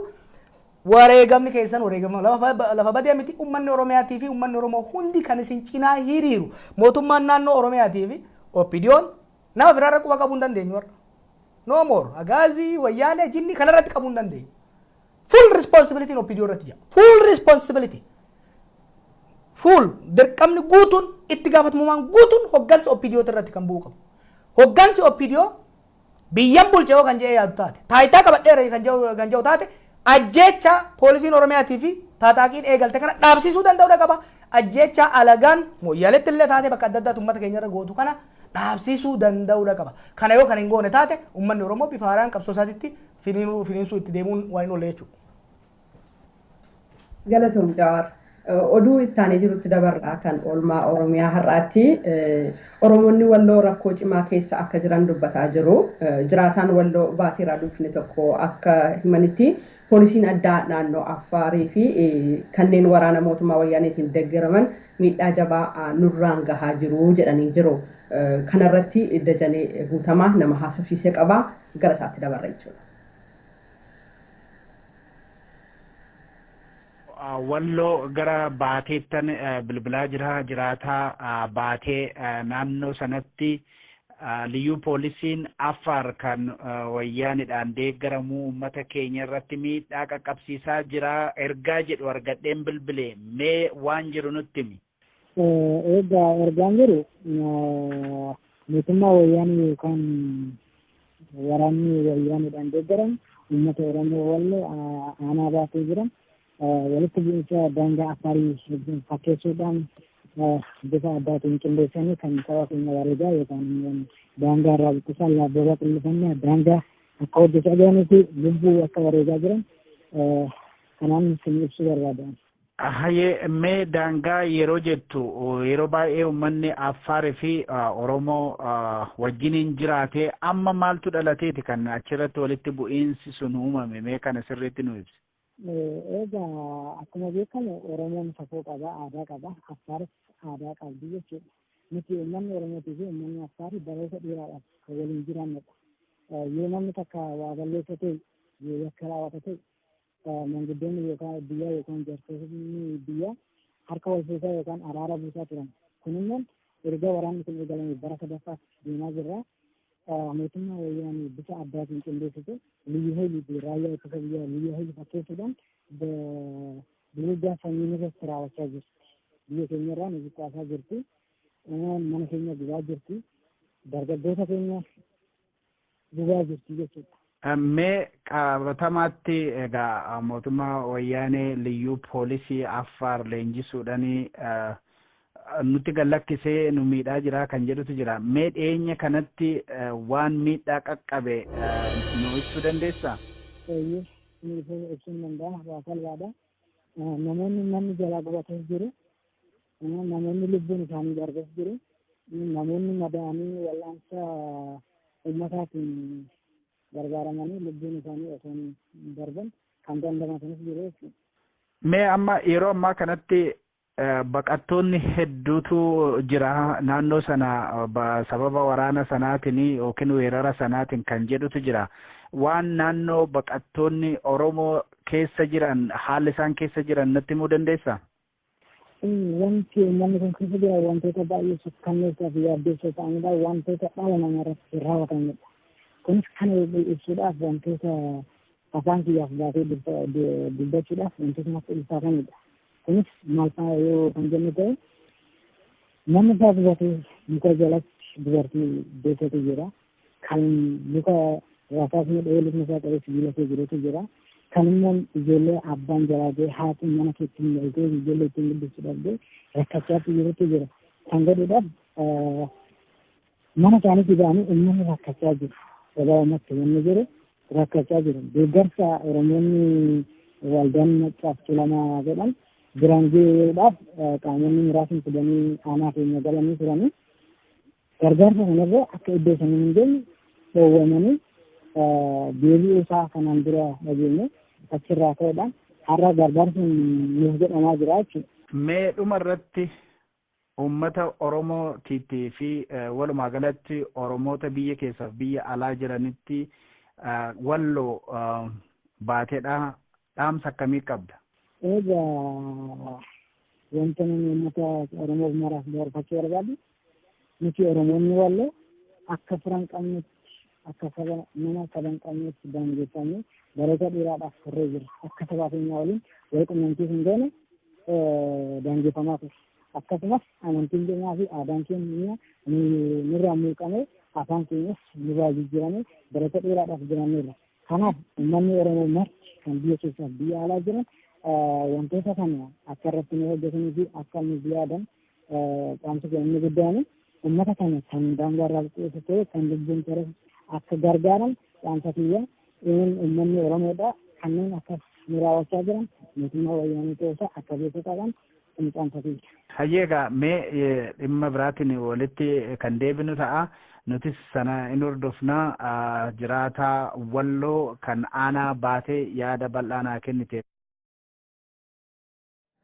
Ayyee daawwattoota keenya kan daawwachaatti jirtan tamsaasa kallattii Oromiyaa Miidiyaa Neetwoork irratti karaa Feesbuukii fi Saatalaayitii isiniif darbaatti jirudha. Tamsaasa oolmaa Oromiyaa guyyaa har'aan odeeffannoo kutaalee Oromiyaa bal'oorraa qabannee isiniif dhiyeessaatti jira. Keessummaa addaa godhachuun namni dhiyeeffanes JAWAR MOHAMMED yommuu ta'u dhimmoota garaagaraa irrattis ammas ni mari'anna. Mee odeeffannoon itti aanu keessumaa kan inni fuulleffatu achuma walloo aanaa baatee keessatti waldaa Maccaaf Tuulamaan gargaarsi isaaniif ergamee yeroo dheeraaf uguramee ture. Guyyaa har'aa nu ga'uudhaan gammachuu guddaa qabnaa jedhu jiraattonni iddoo kanarraa dubbisne. Dajanee Guutamaa jiraataa aanaa baatee waliin bilbilaan turtii taasiseera. Walumaan haa dhageenyu.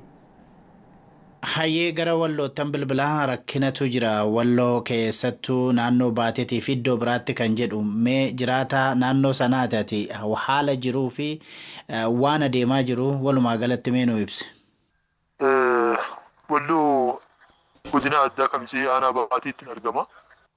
Bara lama kana walitti bu'iinsa sababa daangaatiin wal qabatee hidhattoota liyyuu haayilii naannoo Affaariin uummanni keenya walitti bu'aa ture. Walitti bu'iinsa saniinis namoonni wareegamanis jiranii, namoonni madaa'anis jiranii, namoonni manni jalaa gubatanis jiranii. namoota saniif waldaan Mincaaf Tuulamaa gargaarsa godheefii ture. Gargaarsi suni seera qabeessa mitii jecha jedhuun warri damee nageenyaa aanaa kanaa ittisanii turanii waraqaa san Oromiyaa deemnee abbootii gadaarraa hayyama barreeffachuudhaan gargaarsi sun akka uummata keenyaaf taasisamu goone amma kun uummata keenyaaf gargaarsi kennamee jira jechuudha. Gaariidha. Kanaan dura yeroo uummanni Affaarii fi Oromoonni walitti bu'an akka waan xixiqqaadhaa fi akka aadaa isaaniitti kan hiikanii kan jedhudha. Amma maaliif rakkinni akkasii kun jabaatee deemaa jira yeroo dheeraaf? Rakkinni kun akkuma naannoo Somaalee sana wajjin wal fakkaata. Hayyee gara walloottan bilbilaa rakkinatu jira. Duulli waraana addaa naannoo Somaalee diinaan deeggaramu caamsaa 6 bara 2018 lafa Booranaa hawaasa magaalaa Moyaalee irratti gaggeesse hordofuudhaan namoota yakka hojjetanii seeratti dhiyeessuudhaaf hojjechaa jiraachuu biiroon koominikeeshinii Oromiyaa beeksisee jira. Dhimmicha lafarra harkisanii yakka raawwatame hawaasa dagachiisuudhaaf sochiin sirnichaan taasifamaa jiru hawaasa biratti dallansuu uumuunsaas akka nafneedha kan dubbatamaa jiru. Usmaan Abdullatiif kanarratti gabaasa dabalataa qaba. Duula waraanni addaa naannoo Somaalee caamsaa 6 bara 2018 daangaa Oromiyaa qaxxaamuruun magaalaa Moyyaaleetti lola cimaa baneen miidhaa dhaqqabsiisuun isaanii gabaasuun keenya ni yaadatama. Lola kanarratti diinni meeshaa guddaa fi jiddu galeessaatti kan dhimma bahe ibsuun duula kanaan Oromoonni 2 wareegamuu fi gama humna weerara kana baneerraa ammoo namoonni hedduun ajjeefamuun ifam. Duula wayyaanonni duubaan jajjabeessaa jiran kanaanis hawaasni Somaalee daangaa irratti argaman miidhaan irra gahuun barame. Lolli godhame kun moggaa fi magaalaa walakkaattis kan raawwatee fi jiraattonni danuun qe'ee fi qabeenya isaaniirraa buqqifamuun daangaa qaxxaamuranii haareetti biyya ollaa Keeniyaatti baqatuuf akka dirqaman maddeen ifoomsan. Naannichatti miidhaa dhaqqabe hordofuun hoogganaan biiroo dhimmoota koominikeeshinii mootummaa naannoo Oromiyaa Dr. Nagarii Leencoo miidhaan Moyyaaleetti dhaqqabe fudhatama hin qabu jedhan. Dr. Nagariin karaa fuula feesbuukii isaaniitiin akka beeksisanitti qaamni itti gaafatamummaan itti kenname tarkaanfii barbaachisaa fudhatee rakkinicha dhaabsisuu qaba ergaa jettu dabarsuun isaaniitis ni yaadatama. Godina Booranaa magaalaa Moyyaaleetti rakkoo dhaqqabee ture kumaandi poostiin labsii yeroo ariifachiisaa tarkaanfii fudhateen dhaabsisuu isaa biiroon dhimmoota koominikeeshinii Oromiyaa guyyaa har'aa beeksise. Itti da'uunis yeroo ammaa humnoota miidhaa dhaqqabsiisanii fi qaama isaan bobbaasisee irratti dhiheessuuf hojjetamaa jiraachuu miidiyaaleen sirnichaaf amanamoo ta'an biiricha waabeeffachuun gabaasuu irratti argaman. Dhimmicha lafarraa harkisanii yakka raawwatame hawaasa dagachiisuuf sochiin taasifamaa jiru kun ammoo hawaasa biratti dallansuu jabaa dhalchuu irratti argama. Akka namni garasii dubbiifne ibsanitti ammatti uummanni qaamota yakka hanga san ulfaatu raawwatu jiruu fi jireenya hawaasaa booreessan seeratti dhiheessee adabamuu isaanii arguu barbaadaa jedhan.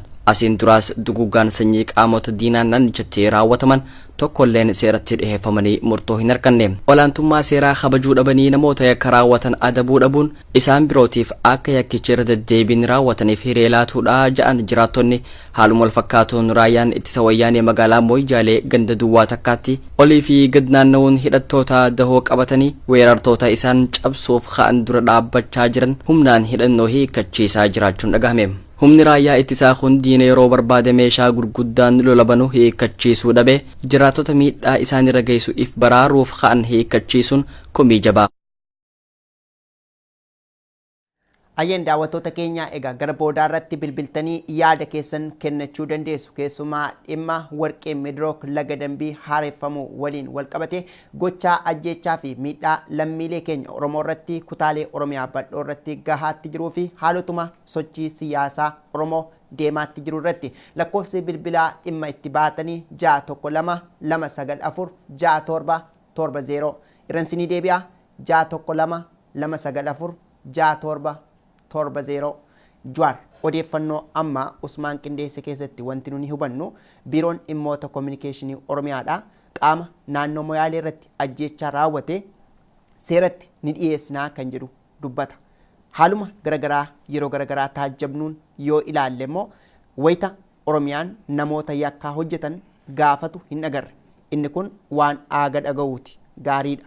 Haa ta'u garuu Oromiyaan dhugaatti yookiis biiroon dhimmoota koominikeeshinii isa kana dhiyeessuuf hagam ga'umsa qabu jettee yaadda. Faallaa isa kanaa immoo gareen koomaandi poostii immoo warreenumti naannoo sana jiran iyyuu uummanni nagaan hidhannoo yookiis meeshaa waraanaa hiikkachuu qabaa jedha. Waa'ee seenaa biyya tokkoo haasofna. Wantichi immoo waan wal faallessu wayii fakkaata. Isa kana akkamitti taajjabdate? Beektaa nagaan tiraak riikard waan jedhanii jira biyya kanatti. Kanaan irra deemte. Kanan godhe yoon siin jee fakkeenyaaf maallaqan siif kenne waan jee amma dura yoo maallaqan siif kenne jee waadaa galee takkaa siin kenneen amma siif hin kenne waan jee naamantaa siin amanu. Kanarraa kaane yakkamtoota kana qabnee seeraaf dhiyeessine yoo jedhanii kijibaa jennaan. Maaliif irreecha 2016 irratti uummata dhume warri kana godhe seeraaf dhiyaateedhan. Namni tokko seeraaf hin dhiyeenne. Inumaatu ijoollee achi du'arraa hafte mana hidhaa naqan.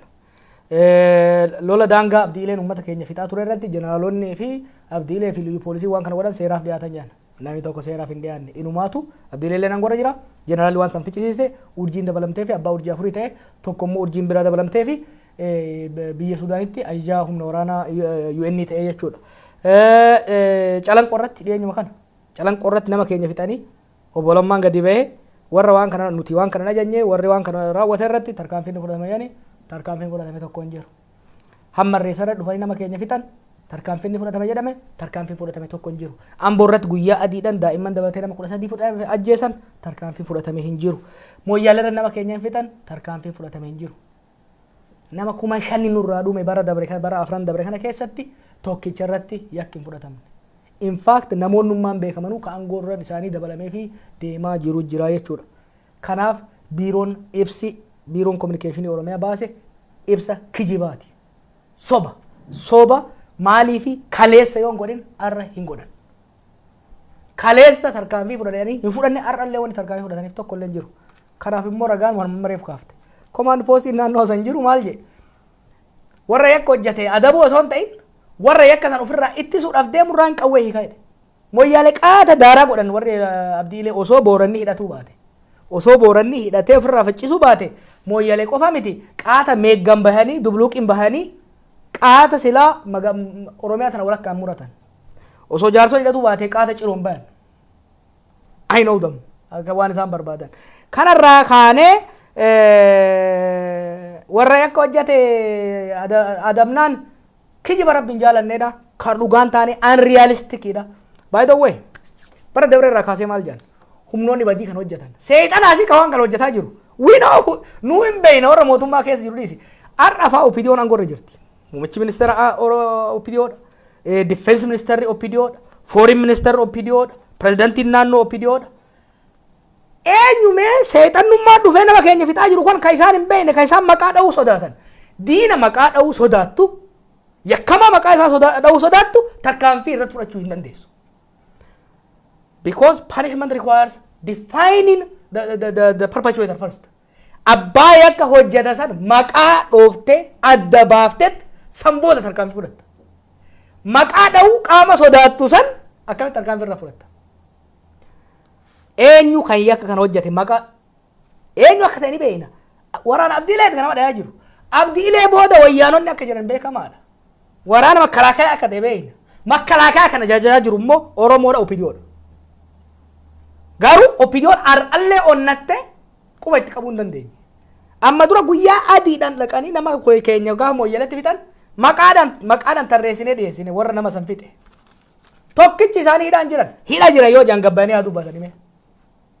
Koroneelonni nama keenya fixan ordinary soldier hin sayin wotaadara taraan sayin kan nama keenya fixaa ture.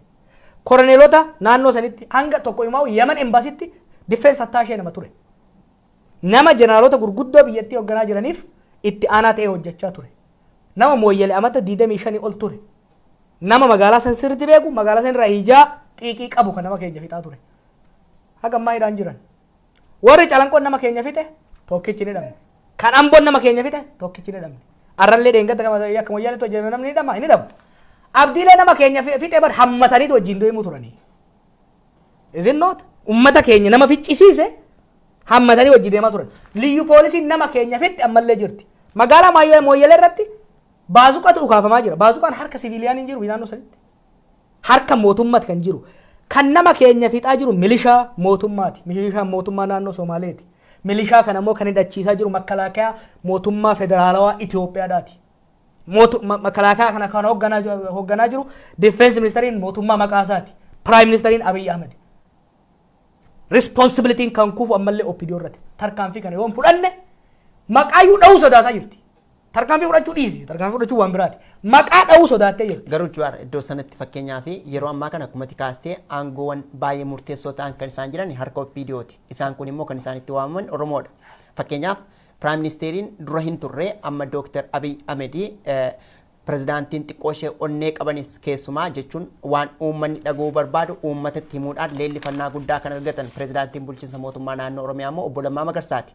Yoo kana ilaalle tarii murtoo kana dabarsuu kan danda'e biiroon dhimmoota kominikeeshinii Oromiyaa Dr. Abiyyiin teessoo guddaa irratti argeetii laata xiqqoo ishee akkamitti kuniin dhugoomattee shakkuu dandeesseeti. Haatee bareeddi jennaan karaa kana dhufti eegi jee.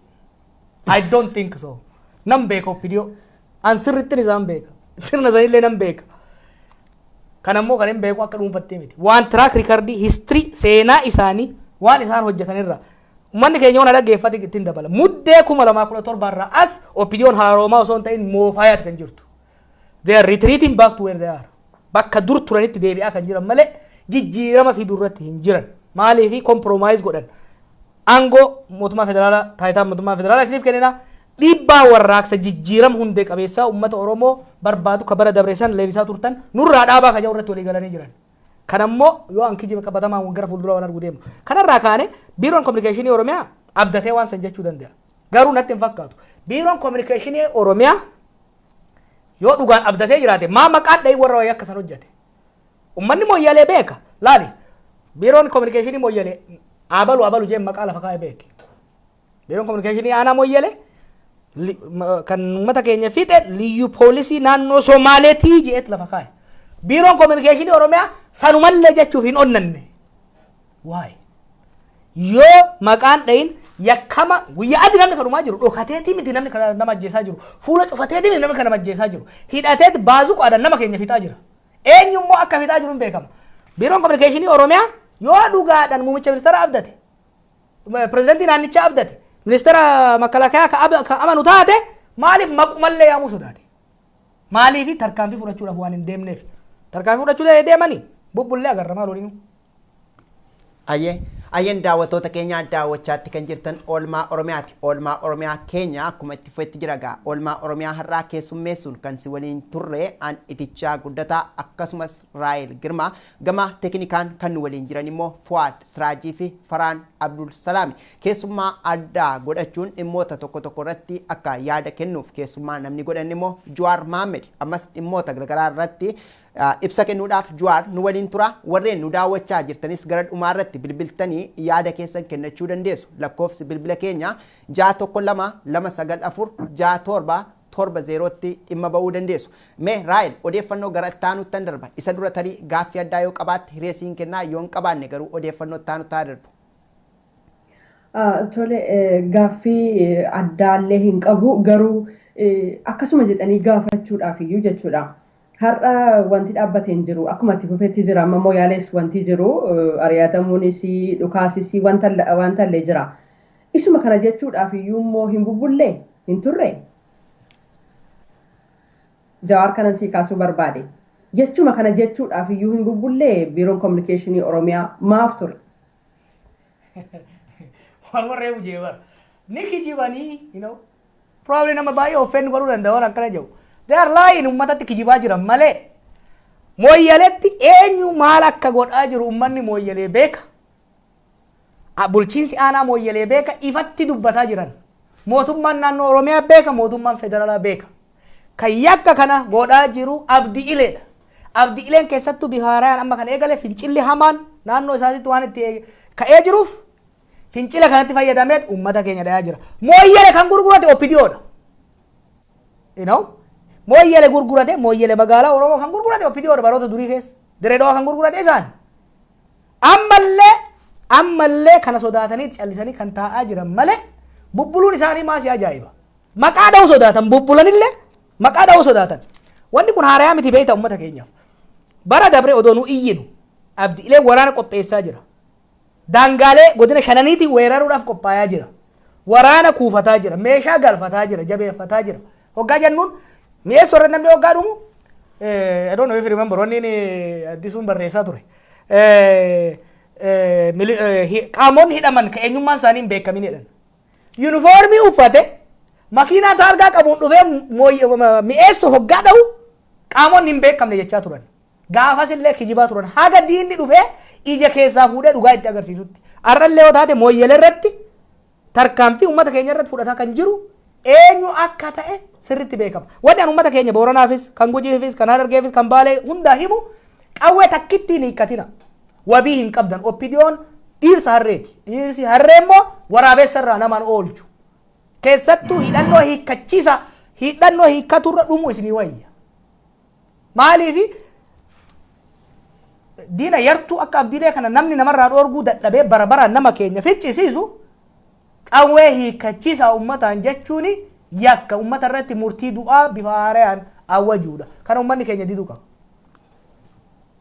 Ajeen daawwattoota keenya egaa odeeffannoo ittaanuun lammiileen Oromoo sababa eenyummaa isaaniidhaan naannoo Somaalee keessaa buqqa'uudhaan magaalaa Baatuu keessa qubsiifamanii jiran rakkoolee hawaas dinagdeef saaxilamne jechuudhaan komatanii akka isaan jechaa jiranitti hojii uummanne hojjechuu barbaannus qaamni deeggarsa nuuf taasisaatti hin jiru. Kanaaf qaamni dhimmi ilaallatu gargaarsa nuuf gochuudhaan hojjennee jiraachuu barbaanna jechuun dubbataniiru. Yuun Ingidaa waan qindeesse qaba.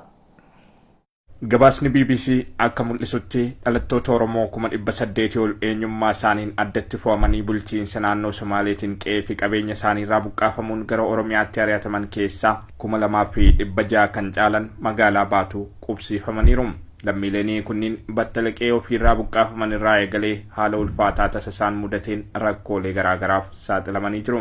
Namoota qe'ee ofiirraa buqqaafaman kanneen dhaabbiin qubsiisuuf hojii hanga yoonaatti hojjetameen hamma murtaa'an magaalota Oromiyaa garaagaraa keessa qubsiisuun danda'ameera. Haa ta'u malee iddoo qubsiifamanii jiranittis rakkoolee garaagaraaf saaxilamanii jiraachuu dubbatu. Namoonni magaalaa Baatuu qubsiifaman yaada BBCf kennaniin akka jiranitti baatii 8tiif hojii malee taa'aa jiru. Waadaanii gama kanaan nuuf seenames hojiitti hin hiikamne jechuun komatan. Tarii duraa hojiin isinii oofna jedhanii nu fidan waraqaa himaataa jedhamuun nu kenname Adaama irratti. Sheerii kana qofa yoo najjenne iddoo irraa dhuftanitti deebi'ee kan nuun joote kantiibaa magaalaa kana. Akkasii qarshii yoo qabaatte haatee dalagaa bira yoo qarshiin qaban yoo nama illaan ol si haasisa cinaa deddeemee hodhaa dalagaa hin jenne eessatti ol kaatee dalayte maaliin dalayte? Baati 8 guutuu kalmattaa hojjerraa nuufi nama maraatee tokko. Hojii isinii uumna jedhanii nu fideen jechuuti. Hojiin asii tan nu uumamtee hin jirtu. Buna faana adeemsisnaaf teenye. Bunni kun faayidaa hin qabu. Guyyaa irraa qarshii akkam gurgurree qarshii 100 akka gurgurree 100 sanuu waciisa. Haalli quubsumaas nuuf hin mijannee kan jedhan lammiileen kunniin rakkoo bishaanii ifaa fi kanneen biroo qabaachuu deeggarsi taasifamuufis kan isaan hin gammachiifne ta'uu eeran. Manni jireenyaa mana sirriitti tolfamee miti. Dhukkee ka keessa galu. Dhukkee sharaa qofa kaa'afamee jirus. Awwaara kana keessa raammoo addaatii jira. Raammoo kana keessa daa'iman duraa nyaatte asirra. Ifaan qabu amma guddoo rakkina bishaan hin qabnu alaa waraabbanna bishaan. Shinti beesa kiiloomeetira meeqa ga'u narraa itti darbame jechuudha. Mucaan hangan takkaa. Anaa mana hin jirre namni naa baase soollomaan seenanii. Sana dhaynee iyyannaan ilaamaan tanaan cufamne banaadha taasise agarsiisuudhaan danda'a. Deebi ammaas manaa fi mana hedduu shinti beetiin hin ta'u. Dhukkuba ammaas kun faalama guddaa jechuudha. Komii lammiilee kanneen irraa dhaga'amu laalchisuun aangawoonni deebii kennan gama isaaniin kaayyoon guddaan lammiilee dirree irratti faca'an iddoo qabsiisuu ture rakkoolee jiran furuufis hojjetaa jirraa jedhu. Kaayyoon keenya guddaan lammiiwwan keenya kana akka qorree rokonne akka aduu keessan ol alaa fuunee mana keessa boqochiisuudha jechuudha. Bishaan wal qabatee naannoo qubattoota kana qofa odoo hin ta'in akka magaalatti rakkoo bishaanii olaanaatu jira jechuudha. Naannoo san keessatti amma akka furmaatatti kan keenya tokko bulchiinsi magaalaa Baatuu roottoodhaan dhiyeessaa fi kan jiru ta'uu isaati jechuudha. Dhiyeenya kanatti immoo bishaan boolla gadi fagoo ta'e baay'ee guddaa ta'e qofforamee kan dhiyaataa fi jiru ta'uu isaati jechuudha. Hammam lammiilee kanneen dhaabbiin qubsiisuuf hojiin eegalame kan jajjabeeffamu ta'us komiinii wal fakkaatu namoota magaalota biroo keessa qubsiifamanii jiran irraas dhaga'amaa tureera. Qaamni martuu dhimma keenyaaf xiyyeeffannoo kennuun haalatti of dandeenya jireenya keenya idileetti ceenu nuuf haa mijeessuun gaaffii lammiilee qe'ee ofiirraa buqqaafamanii jiraniiti. Magaalaa Shaashamanneetti barsiistonni manneen barnootaa sadarkaa tokkoffaa hanga qophaa'inaa jiran 467 rakkoon mana jireenyaa isaanii furamuu dhabuu komachuun mormii hojii dhaabuu gaggeessaa jiru. Barsiiftonni kunneen waldaalee 28 gurmaa'anii ulaagaa barbaachisu guutanii yoo argaman iyyuu raawwii isaa lafarra harkifachuu isaatiin kan ka'e duula hojii dhaabuu akka gaggeessaa jiran kan dubbatamaa jiru. Kan OMN himanis ragaadhuma kana Abdulsalaam Hassan kanarratti gabaasa qindeeffatee qaba. Gara isaatiin sin dabarsa. Hojjettootni mootummaa baay'een rakkoo mana jireenyaa qabu. Rakkoon manneen jireenyaa komii yeroo dheeraa hojjettoota mootummaa ta'e kun akka furamuuf yeroo garaagaraatti gaafatamaa ture.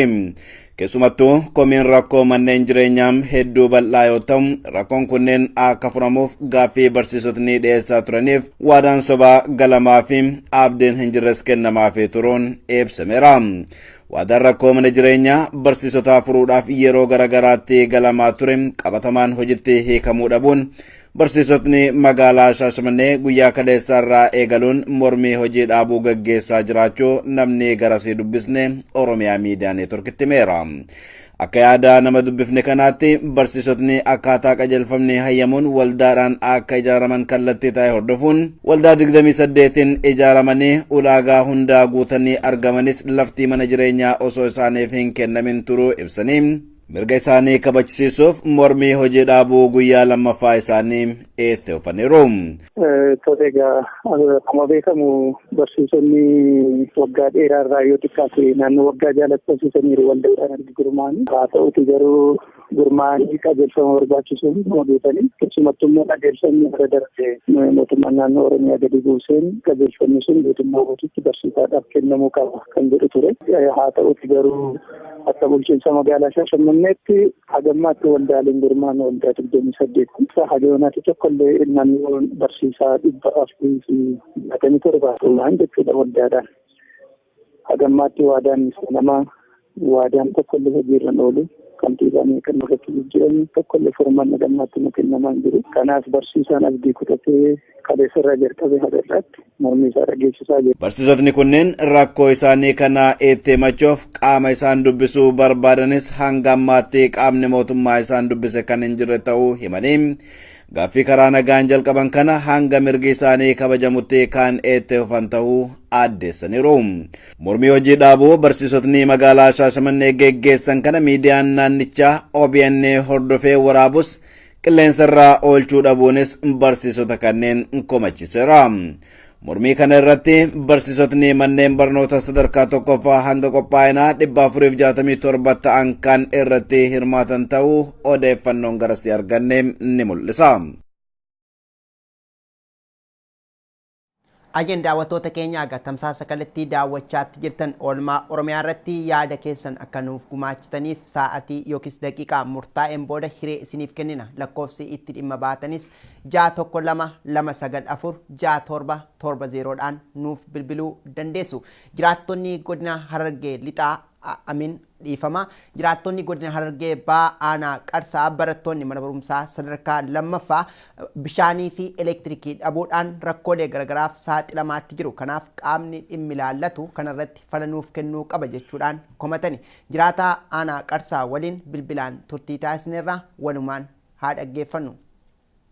Godina Harargee ba'aa aanaa qarsaa magaalaa Laangee. Altu jira naannoo keessan. Hayaaskuul amata 5 eegee ijaarame ala barnoota sadarkaa lammaffaa jechuudha. Sirriinii hanga ammaa achi hin galle rakkoo bishaan diskii qabanii waajjira jira rakkoon. Erga waggaa 5 tajaajilli kun hin galle yoo ta'e har'a komachuun maal hojii barbaachise kan dura gaafattanittu gaaffii kana. Gaafannee dhimma gaafachuu qabnu hunda gaafannee jirra. Hanga amma eega kantiibaan jijjiirame turmaanii qoratu jira. Taasisaan dur jirtu hundi bara 1997 sanumaan jijjiirame. Qaamni bulchiinsaa maal isiniif deebise gaaffii isin gaafachaatti jirtaniif? Biyya hundani gaafannaa jaaniituma fudhatanii osoo nuti gaafachaa jirru bichaa sadii mookanaa jijjiirame kaana furmaata cufannuu didan kootii gadaa sinjee mareenne har'allee walgeessan irratti oollee furmaata arganne qaama. Tajaajilli bishaaniidhaas ta'e elektirikii kan hin jirre mana barumsaa kana keessa qofa moo magaalaa keessallee hin jiru? Magaalaa keessa ni jira mana barumsaa kana qofa magaalaa keessa ni jira. Manni barumsaa sadarkaa lammaffaa kuni barattoota meeqa qaba? Barattoota 4 qaba. Kutaa 9 Jiraattonni godina Harargee bahaa aanaa Haramayaa ganda biiftuu gadaa tajaajila elektirikii dhabanii rakkoolee hawaas dinagdeetiif saaxilamuu isaanii dubbatu. qaamonni bulchiinsaa rakkoo keenya kanaaf furmaata nuu kennuu hin dandeenyeeti kan jechaa jirani. Itichaa guddataa bilbilaan nama haasofsiisee qaba.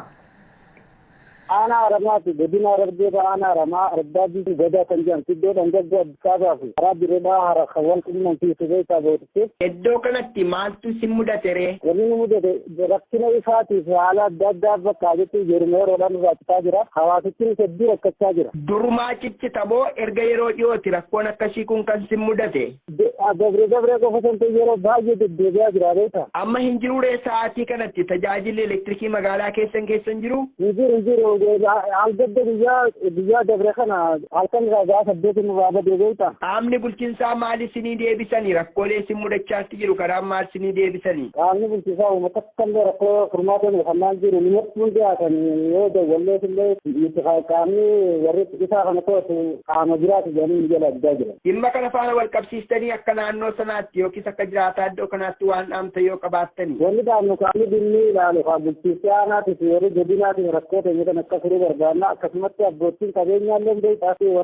Zero Chan, Akana Jamala, Atidara, Kanakana, Matinati, Wakidara, Kasimitas in Ajaniti, Edukana Jamu, the Jaj Raveta. Warren Tajaj Electric Kanaratu Jedan to Kashida Jeru, Taki, Malamituma, Kumaka, Dikanakidara, Janiti, Yermero, and Makijala Masadigas, and Malaga, Sakabura, DSN case, Koshe Erga, President in Buchinsamotumana. Oromia sana haran obulaman ufani wan haron sa gadi fagoje da mutujira isa kanani mo malamal tumanis abbatera hagate hiratera jedama inni kuna kanan jiru kana wai fa kana batti na magala tindaje tikwan ta te heddu kaise gobdoni rakoti lalanjina an marama fanja masana heddu kullina woni tajajila kanna jiru sinjiru bitti sigarin daje la fakabate jiru haron tikalle jiru ayeka ulfada galetoma ibsanuf kenni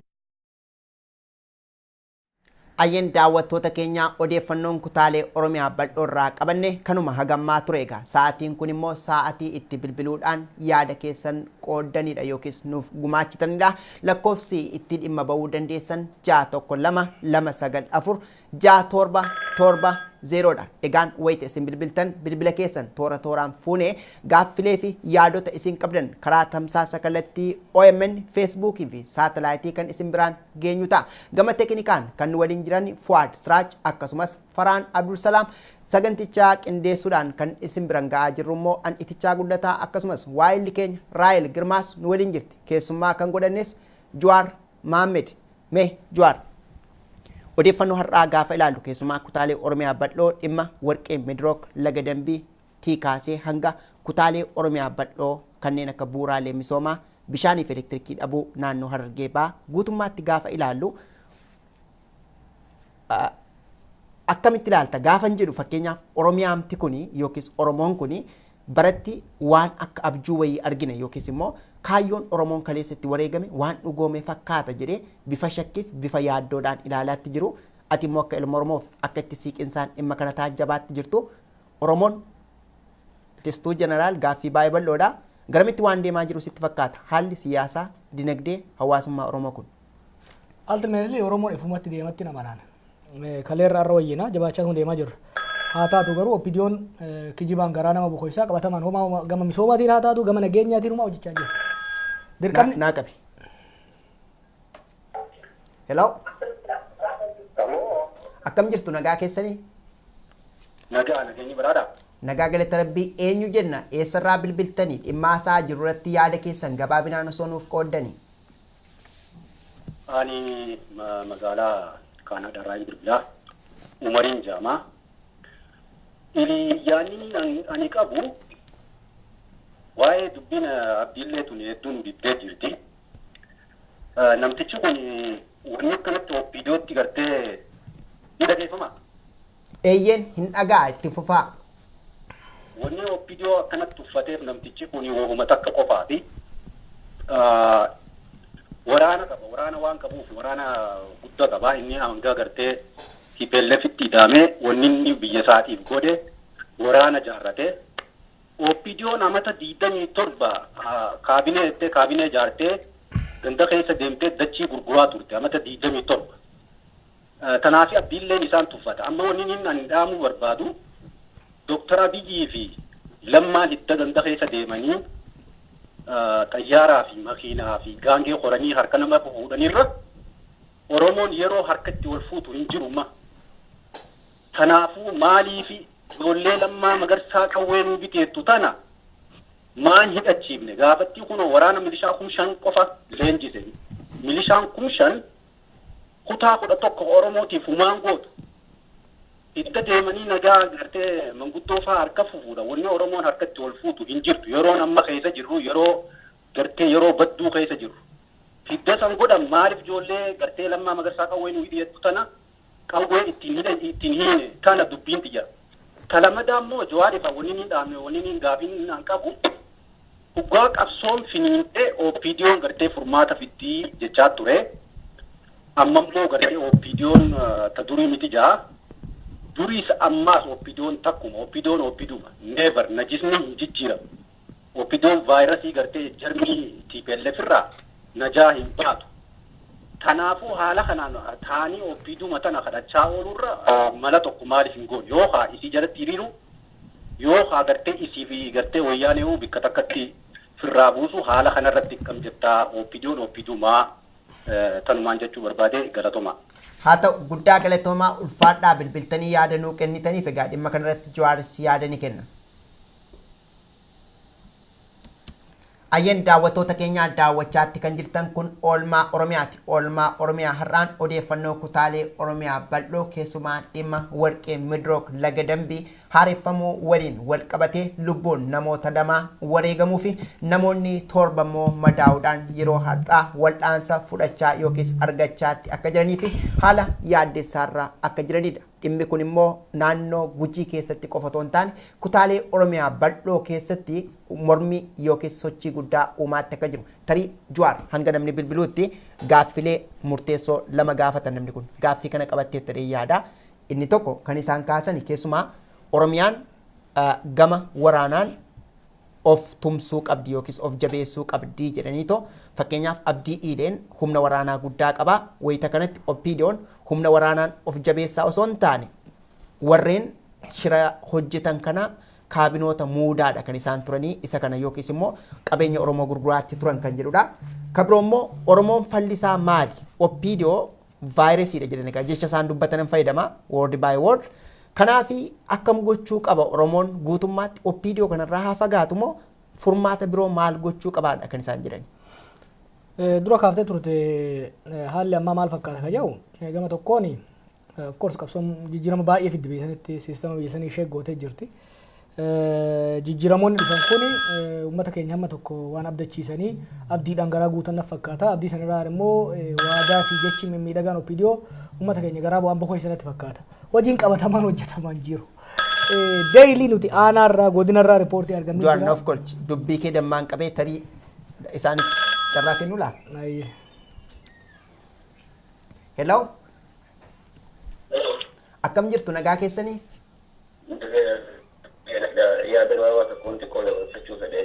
Haa ta'u sagaleen keessan baay'ee qulqullina hin qabu. Xiqqoo ishee tole mee haasaa amma gaarii fakkaata. Hayyee waan hin jechuu barbaade namni gartee waan godhu jiru qabaa miti namni gahee mataa isaa qaba. Namni gartee gahee mataa isaa kana OPDO jechaa OPDO sana dubbachuurra karaa furmaataa tokko yoo waliin baratanne irra gahee sana fakkaata. Hagalmaan jechuu fedhe OPDO irraa wanni gamu wanni jilas akkasitti gartee furmaata nuu fidanii hin jiru OPDO'n. Beekamtuudha namni OPDO jaarratees ni jira beekamaadha. Isaan keessaa sabboontawwan as bahanis isaan achuma dhiisaniituma karaa nu baasu irraa filachuun karaa santu irra gahee sana fakkaata galatooma. Haa ta'u ulfaadhaa tarii eessaa akka bilbiltaniif eenyummaa keessanii himne waan ta'eef namni bilbilan kun eenyudha kan jedhu Raahel na gaafatte maaloo osoo nutti himtanii.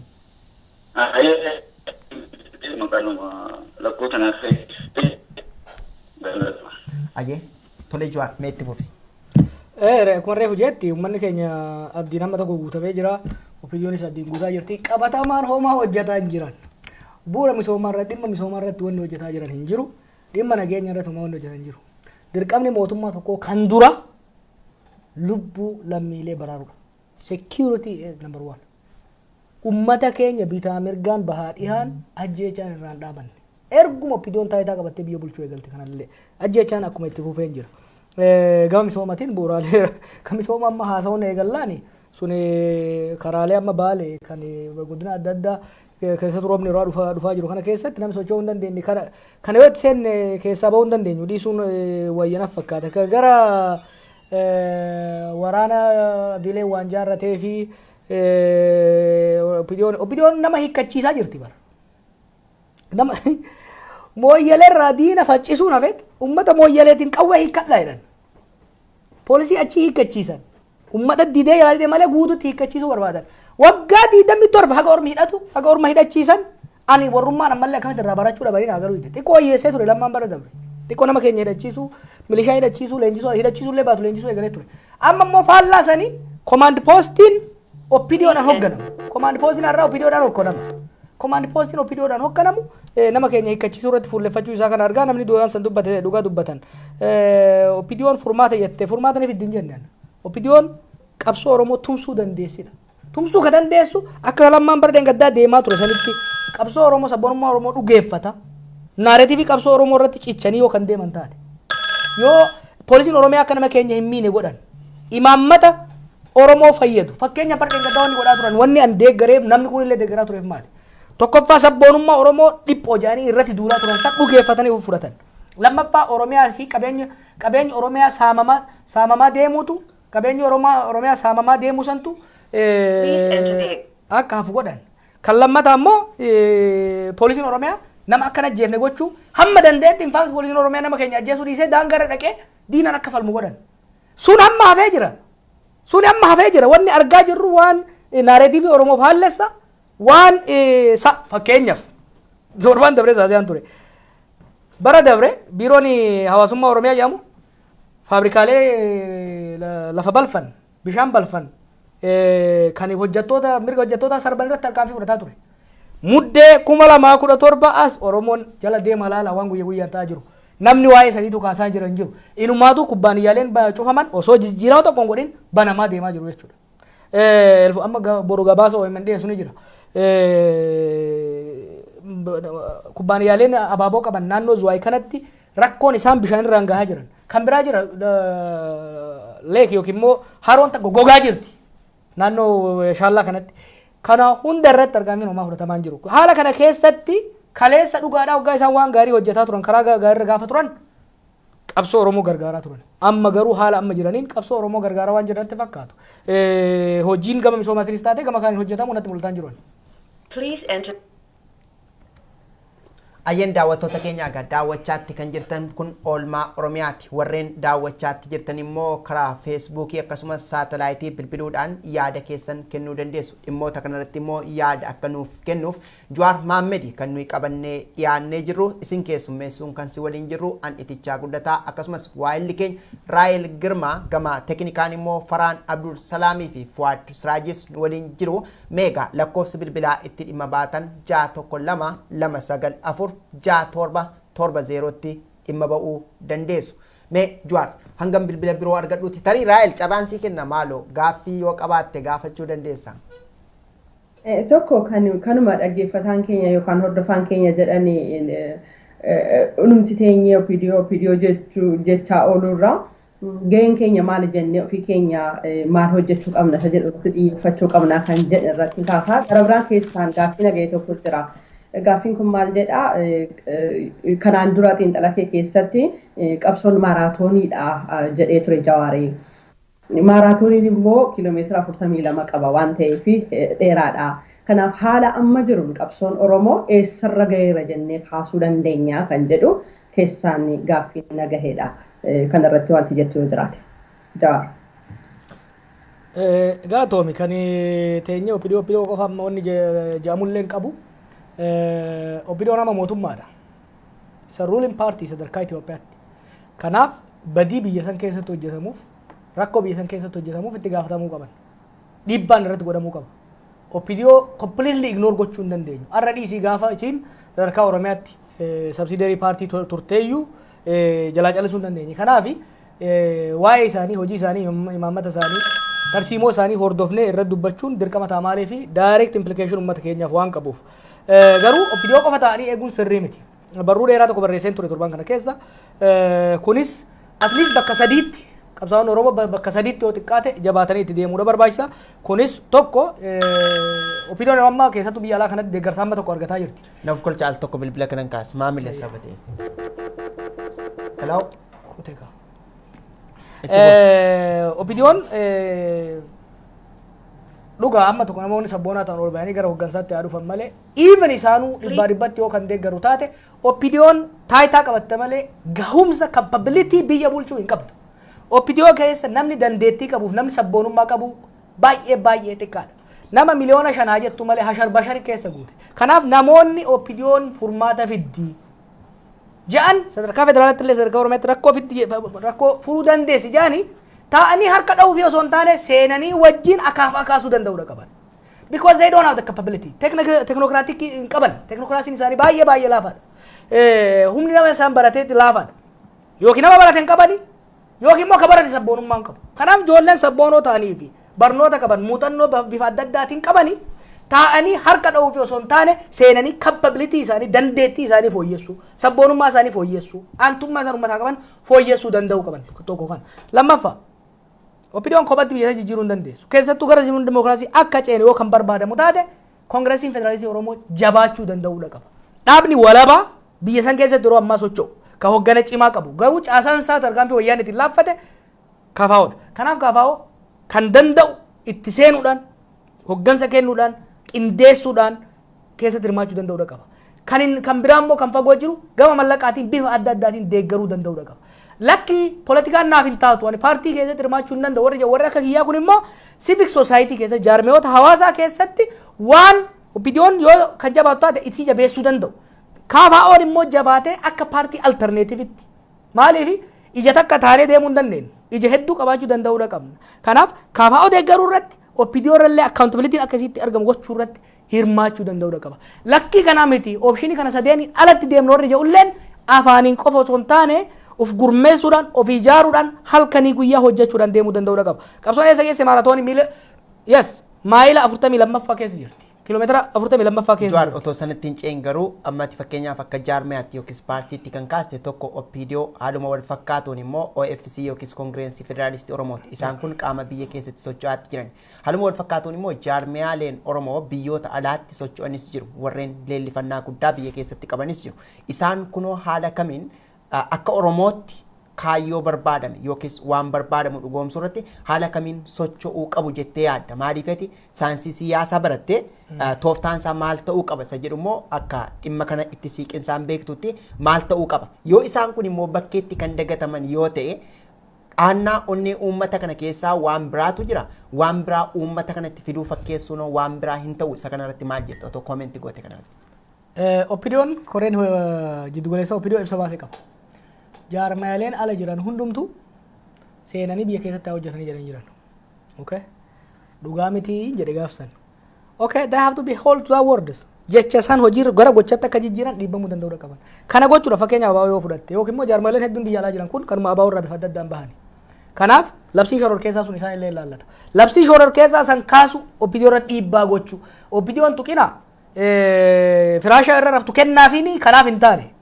Waan waadaa galansan hojiitti akka jijjiiran keessattuu aktivistoonni dhiibbaa irratti gochuudhaan labsiin farra shoror keessummaa sun kahee dhaabbileen badii isaaniitiin malatti maqaa shoror keessummaatiin farrajaman sun irraa ka'ee yoo nageenyi ka barbaadamu taate akka galan gochuu.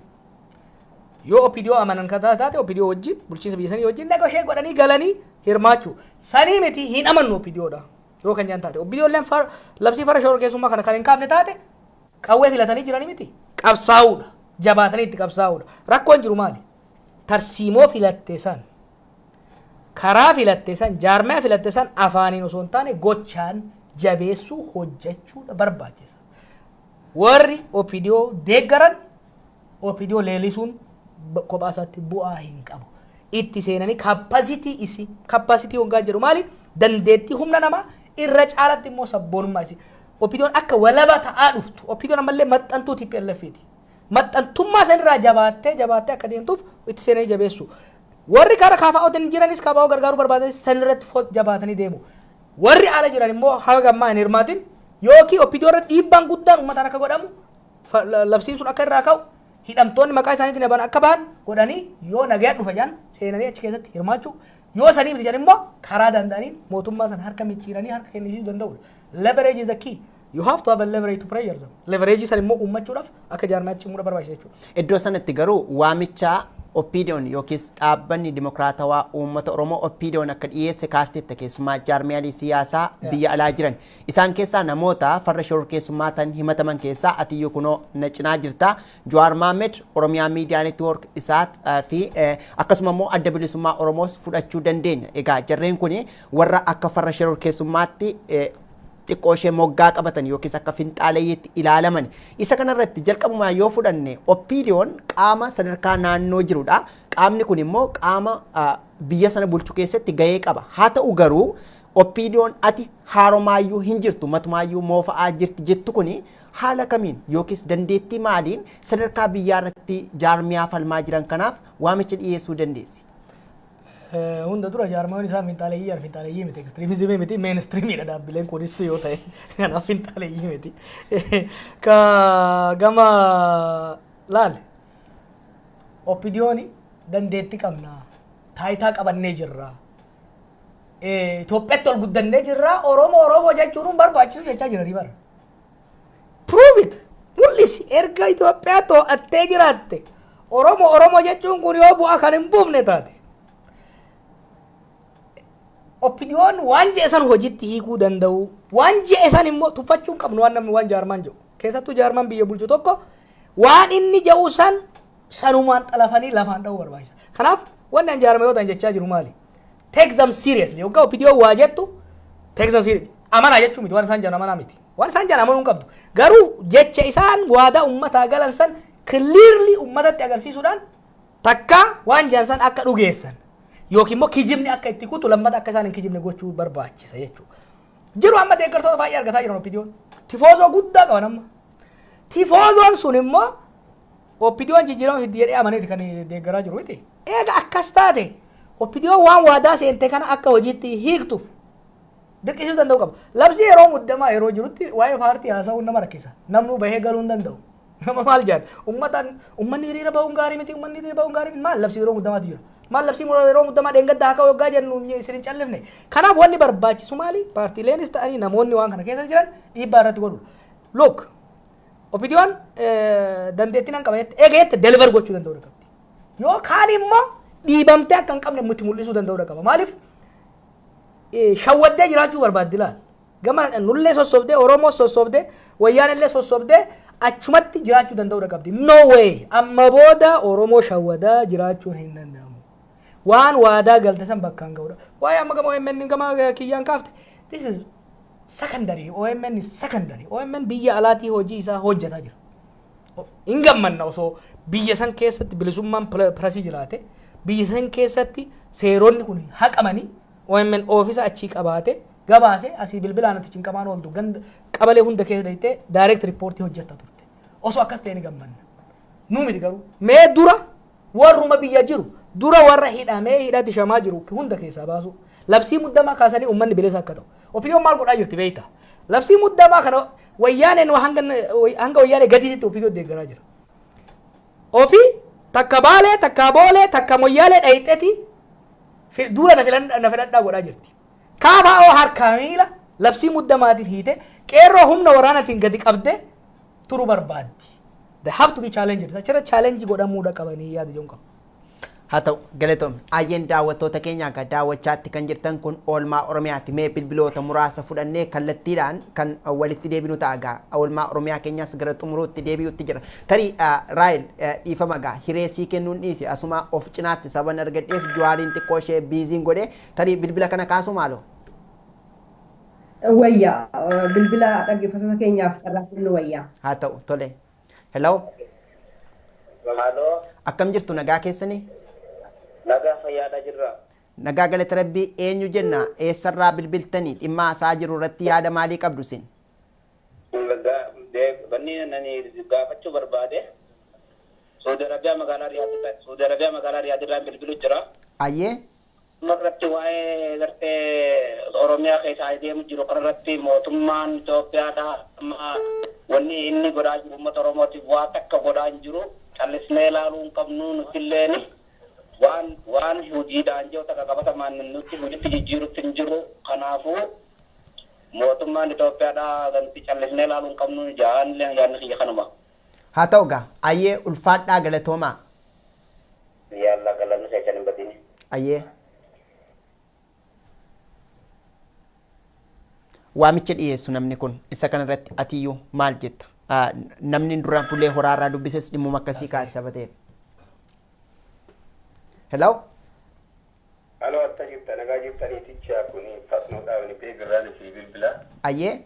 Yaada lamaan qaba. Yaadni lamaan kiyya maal inni tokko waa'ee meediroo kana is very serious. Kun waan serious ta'e tokko karoorri wayyaanee waa lama beekamu ka qabu. Karoorri isii tokko albuuda fi qabeenya Oromiyaa saamu gara kaaniin uummata Oromoo hir'isu. Waa lamaan iyyuu akka tokko itti fayyadamaa jirti jechuudha. Warqii baafatti summiidhaan uummata keenya jechuudha. Karoorri isii lamaanuu deematii jira. Kana bakkaan ga'uudhaaf dhakaan isiin hin fonqolchinan jiru. Kun waan cal'ifamuu qabu, waan yeroo itti kennamuu qabu miti. Halkanii guyyaa uummanni Oromoo kana irratti hiriiree osoo lafarraa hin banne irratti walii galuun tokko. Gama biraatiin addacha dhabane garbitti sirba jedhe Oromoon. Wanni opidiyoo tana haga tokko nama kunuunsu isii sossobachuun nama gahe qaamni biraa dhaabni biraa kawaafitu dhabnaan isin maanuu sila waaluufitti jedheetiin namni isima tanaayyuu karkarsaa jira jechuudha. Yoo isiin bakka barbaachisaa ta'e yeroo misooma fi waan adda addaatii fi waan jijjiirama saffisaa fidiinsaaf yeroo kennuufii hin dandeenye garuu dhumiinsa uummata Oromootiif yeroo tasuma kennamuu qabu. Uummanni keenya dhumuu hin qabu karama fedheen iyyuu yeroo kennamuu fi haala misooma irratti ni danda'ama. Garuu dhumiinsa uummataa kanarratti kun waan yeroon hin kennamnee fi kana eeggattee beekattee karaa kanaan uummanni keenya tasuma akka hin dhumne irratti hojjechuun barbaachisaadha. Galatooma kan dubbachuu barbaadu. Haa ta'u ayyee ulfaadhaa ka. Hello?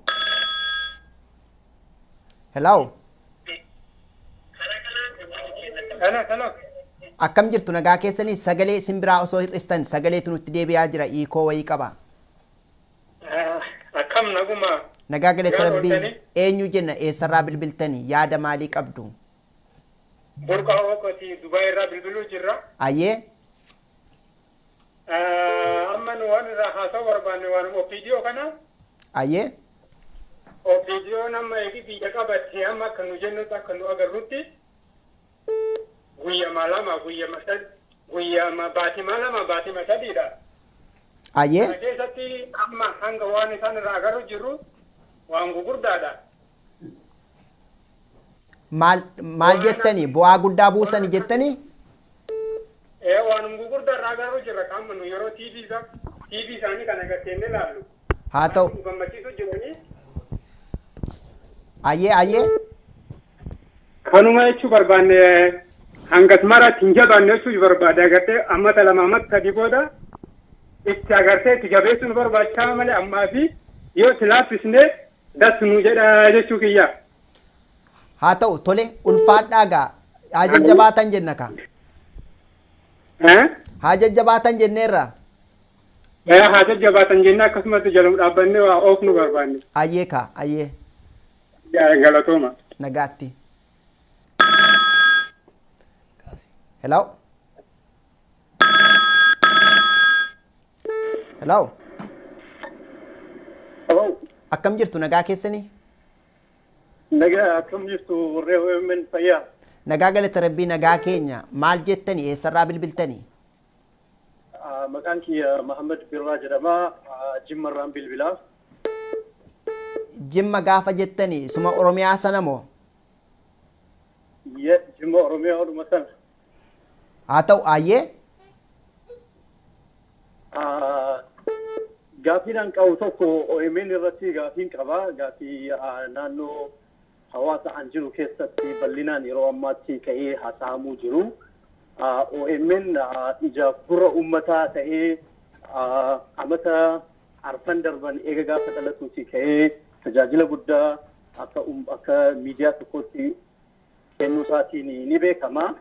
Haa ta'u dubbii yeroo ammaa du'a Mohammed Said irratti ka'ee magaalaa South Africa keessatti haadhallee akka hawwaatti mana murtiitti deemaa jirtu irratti OMN bakka sana dhabamee gabaasa kennuu dhiisuunsaa dubbii OMN tuyyee baga South Africa tuyyee akka Oromiyaa ilaalamne moo uummata achi jiru tuyyee akka Oromootti ilaalamuu dide moo maaliif ijaaf gurra miidiyaa OMN Oromoo irraa qabdu dhabuu danda'ee kan jedhuun gaafachuu barbaade galatoomaa. Ayyeeka ulfaadhaa galatoomaa ibsanuuf kennitaniif.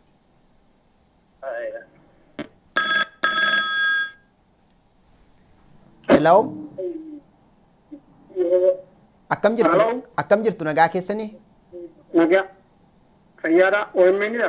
Eeyyeen OMN dha. Eenyu jenna eessarraa bilbiltanii? Magaalaa Haramayaa Oromiyaa irraa bilbila magaalaa Haramayaa irraa yaada kennachuuf. Tole mee haasa'aa ka waan haasa'aa jiru irratti yaada maalii qabdu? Nuti dursumaa qeeroon Haramayaa Opiidiyoo hin jaalan hin amanne. Amanuudhaaf fedhiin Oromoo mirgi Oromoo haga deebisaan guutuun argamutti wal amanuu hin dandeenyu. Waan kana ta'eef namni jaalatan jibbuun malama namni amaname immoo isa shakkuudhaaf. Hello. Ayyee isin hordofaan jira isin hordofaan jira. Kanaafuu hanga mirga Oromoo hanga dhaaba Oromoof dhaabbate taatee mirga Oromootiif falmitutti nuti ishii amanuudhaaf waan nu amansiisan hojjettutti ishiin amanti. Kanaafuu waan Oromoon faayidaa Oromoon irraa argattu amma fakkeenyaaf waa'ee midirootii irratti Oromoo fichisiisaa Oromoo miidhaa Oromoof dhaabbanne jechuun hin ta'u. Dhaabni Oromoof dhaabbate ija Oromoo gurra Oromoo harka Oromoo afaan Oromoo ta'uu qabu. Isiin ammallee nuuf nama bal'aa uleen nuun deemu malee nama ija qabuu miti. Kanaan jechuu fedhee qabsoon Oromoo haga mirgi argamutti ittuma fufna. Haa ta'u isin amma Facebook irraa daawwachaatti jirtu moo karaa akkam daawwachaatti jirtu OMN'n? Liiviin TV Naayil irratti daawwachaara. Oo Naayil irratti akkamitti argattan tarii nutti himuu dandeessu laata? Firqeensii 12.4 argadde. Irrattis jira kan Naayiliitiin ilaalaara. Haa ta'u guddaa galatoomaa ulfaadhaa egaa aramma yaalaa bilbiltanii yaada nuu qooddaniif.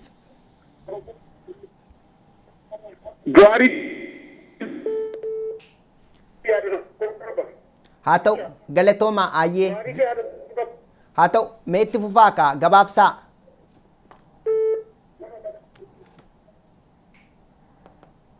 Hello.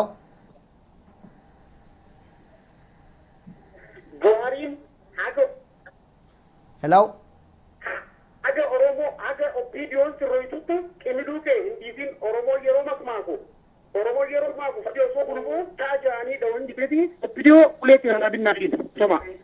Haa ta'u dhageera kunoo waan isin jettan guddaa ulfaadhaa galatoomaa jiraataan magaalaa Harammayyaadha. Hello. Hello. Akkam jirtu nagaa keessanii? Nagaa akkamitti Ilaari Muhammad jedhama Siizarlaan Dirraa hin bilbila.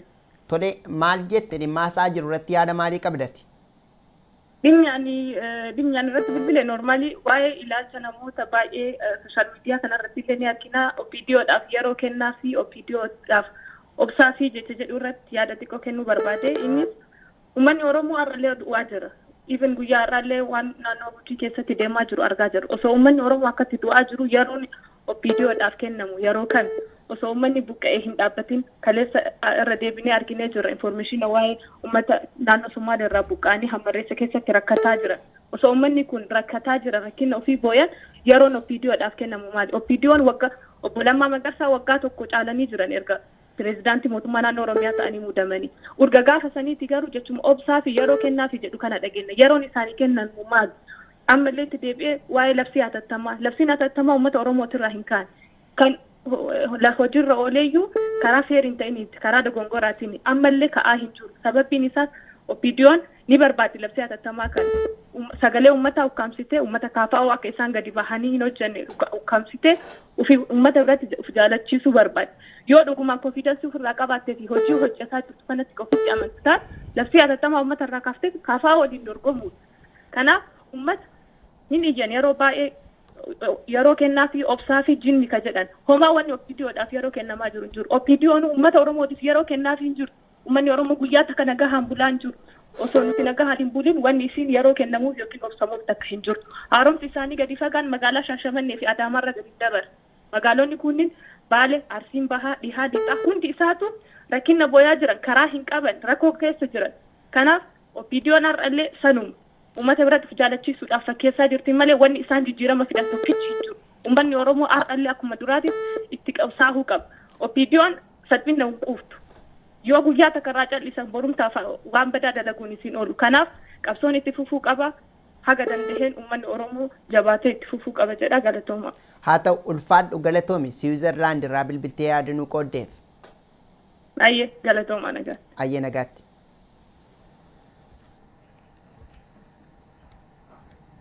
Ayyeen daawwattoota keenyaa egaa oolmaa Oromiyaa guyyaa har'aa qabannee dhiyaanne gara xumuruutti jirra. Keessumaa yaadota kaanii fi qabxiilee kakkaan tokko lama irratti Jawaar qabxiilee sana qaqqabachaa turte natti fakkaata. Irra deebi'uudhaan yeroo keenya hin gubu sabateef wantoota kaan irratti yaada maalii qabdati?